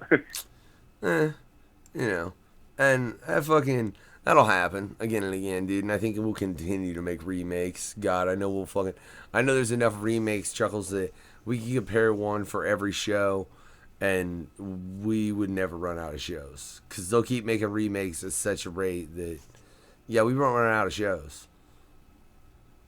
Exactly. It just came to a point where people just have no ideas or inspiration anymore. So it's say, you know what? Let's bring back some of these old classic films that people love, and we'll just ruin it with a remake. But don't get me wrong, there are some remakes that some people actually did know what they were doing, but there's some people that just did not have the time to do it. They just cared about the money and not focus on the quality of the movie and just focus on making bad films of it. Oh yeah, see, it's like in a remake that me and Damien Statik brought up earlier was the new Alien film. And I think that's a remake that is one that they've probably done well, but that's only because it's back in Ridley Scott's hands, and he's the one fucking doing it. You know, it's not. Oh yeah. Director A, B, or C. It's not director fucking B or C. It's director A, the dude that started and created the shit. You know, I think that's what it is a lot of times too. Is you get people that have, like, oh man, they were fans of it, and they're ostensibly kind of writing fan fiction. And it just don't work a lot of the times. Keep it to the internet. Exactly. Like that new Alien movie was really good. It was pretty much like, for those who haven't watched it, it's like, if you haven't watched it, I'm not going to give you any spoilers, but I'll probably say this. Real quick, you know, normally we don't give a fuck, and we will spoil the fuck out of films over here on the Freaky Fucked Up Fear Hour. But I don't want to hear shit about that movie, Chuckles. Yeah. We'll probably talk about that in another episode and shit. That's actually a perfect comparison too. Yeah, dude, I'll have to fucking see that sometime soon because, I mean, just from seeing the previews, you could definitely compare it to the original Alien film because it definitely seemed like it had the same kind of vibe. Yeah, it did. It really did. Yeah. Not a fucking horde of aliens, but there's this one thing, man, and it's fucking gonna kill you. Yeah, I will say, dude, out of all the films we reviewed tonight, if you had, let's do it this way. If you had to deal with either Doomhead, Chucky, right, or a xenomorph, because I'm not throwing the thing in there, because that is rude. We have to throw in the thing because he's one of the topics we're talking about. But okay, so who would you rather fight then? Because I know I didn't throw the thing in there because nobody's gonna pick the thing. Or no, wait, no, I take who would you least want to fight out of those three? And that's why Who would I want?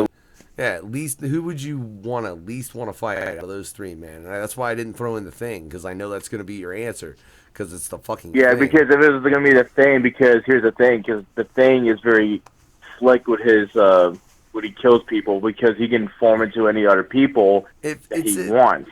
If it's I'm saying one-on-one, Chuckles, and no offense, one-on-one, nobody stands a chance against the thing. No, it's like if you have like explosives and shit like that, then you're probably safe. But if you don't have explosives, you're fucked.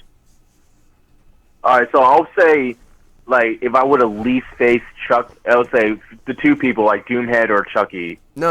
I would say one person. I'm putting a xenomorph in there for shits and giggles. All right. Oh man, I'll probably say I would have least faced probably Doomhead in a way because dude's demented as fuck. Is that he'll kill you in the most fucked up manner, and he'll make you watch as he does it, like that fucking priest did in the very beginning of the film, when he got axe swung into his fucking shoulders and his ribs in his face and shit. That Wait. shit was brutal as fuck. You would rather face Doomhead. Or, I mean, you would rather face a xenomorph than Doomhead. Well, Xenomorph, he's pretty fucked up too, so I'll probably say both.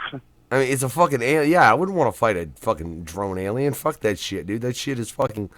Like, I think it's going to come at you and open its mouth, and you're like, oh, my face is about to get bit off, and then it's going to shove its tongue through your head. Yeah, fuck the Xenomorph. I'd rather face Doomhead than that. You know what I'm saying? See? Yeah, you gotta think about that inner jaw, dude. That shit is scary. Like it'll force your brain out through the back of your head, like, with its tongue. Because that's what it is, dude. That is Fuck its that. tongue. That shit is its tongue. I want you to really stop. Everybody says inner jaw. No, that's its tongue. That's his tongue. That's fucking frightening. Yeah, I'd rather face off against Doomhead and Chucky than if I have to fucking face that thing. It's like, kill me. Well, I'll kill myself if I had to be in that situation, bro. In that case, Chuckles, since we've eliminated the Thing and the Xenomorph, because they're just not fair in this fight, ladies and gentlemen. They're not. They have way too many advantages. For real, fucking tongue with a jaw on it and the ability to turn into anything. That shit ain't fair. It's not, all right? But let's know, man, who you think between Doomhead and Chucky? Yeah, who you think is gonna win in that fight? Oh man, that's I have to vote for Doomhead for this shit right here, because it's like, even though Chucky can come back in a certain way if he's brung back, but here's the thing: Chucky dies so many times in a fucked up matter, and Doomhead does it creatively. Man. But I would say probably Doomhead will probably get the win. Remember how I said we were going to bracket this shit, right? Uh-huh. Right, and you know our first winner was It, right? Because it was more psychological and Freddy Krueger was more physical. And Chuckles, good sir, I again have to agree with you. We need to stop doing this. But yeah, I definitely think Doomhead would take that fight. So I just gotta say, that means later on down the line, I don't know when, ladies and gentlemen, because we gotta get through the rest of the bracket before we get to part 2 of the bracket. But eventually, you're gonna see It versus Doomhead. Uh-huh. Dude, I'm not sure who you think will win that one. Look, we will get to that shit when the time comes. We are going no further with it, though. Fuck that shit. Oh my god, that's way too long of a fucking conversation. Chuckles, you shitting me? Because, like, he could do that, and then and because one of them's psychotic and one of them's psychological, so it doesn't fucking matter. Yeah, it's like, because the psychological part isn't going to work on somebody that's truly psychotic, right? Exactly. See, so I don't know. You have to stay tuned to the Freaky Fucked Up Fear Hour, man, to find that shit out. Yeah. Chuckles, final thoughts. My dog will bark over him, though. Yeah, so if y'all if y'all a big fan of horror movies like we are, definitely tune in to our show, the Freaky Fucked Up Fear Hour, where we just like blabber our asses off with some good ass details on films that we talk about. And also, be sure to check out Unknown Factors music. Be sure to check out my music and the upcoming shows that we're going to do. And by this summer of 2017, I will release a Mind of Evilness. Be sure to be on the lookout for that. And July 14th, I will be opening up for the homie Illuminati at the Back Bar Sofa Lounge here in San Jose, California. And much always, stay evil and keep it fucking evil. Man, I need to, like, write down what shows I got coming up so I can promote my shit like you do. Because I know I got, like, a couple coming up with Carl's. I got this other show. I don't know. I got shows, a couple, ladies and gentlemen. I'm not even fucking sure when they all are, because there's this radio too, and that's why I have my wife booking all my shit. She's just like, "Hey babe, today is this," and I'm like, "Oh, okay, I got that." That's just how it is, because I am the unknown factor. Yeah, fuck it, man. I don't give a fuck. This is the Freaky Fucked Up Fear Hour. No fucking skipping radio. Chuckles, what should I cut out on? Shit, what should we cut out on? I I'd don't know, say man. cut on Shocking Murders. Oh, look, you picked a track of yours. I was going to pick a track of mine. I already played a track of mine, though. I already played a track of mine. Whatever, though. Played a track of yours right before we started. I technically did, too. But that's besides the point. You didn't know that because nobody knows what the fuck I do. Yeah, because I am the unknown factor. Hold on, though. I'll pull, what? You say blood crazed? Oh, yeah, hold on. I got that. Wait, not that. Yeah, fuck that, actually. Listen to this shit. Fucking, they're going to listen to this shit first because it's fucking funny. And then I'm going to fucking play that shit. This has been the Fucked Up for your hour, ladies and gentlemen. Yeah, No Fucks Given Radio. Catch myself and Chuckles again on the No Fucks Given hour on my date book's not handy. I don't know. Check nofucksgivenradio.com and it'll tell you that shit. We'll be back in July, motherfuckers. Yeah. Have a good night, y'all. Yeah. Oh, stay tuned for Critical Thinking. Yeah, playing that. Oh, damn, that's funny. That's funny as hell. Ladies and gentlemen, if you are not listening to No Fucks Given Radio, all I'm telling you is you are missing a funny commercial. You know what I'm saying? I accidentally clicked the wrong file, man, and I brought up the commercials instead of going to rotation like I meant to bring up your track, and I was just like, fuck it, I'm done fucking broadcasting, because technically, ladies and gentlemen, because we're still live on YouTube, my dog's got a piss. I don't know if you noticed, she's been bothering me for a minute, you know?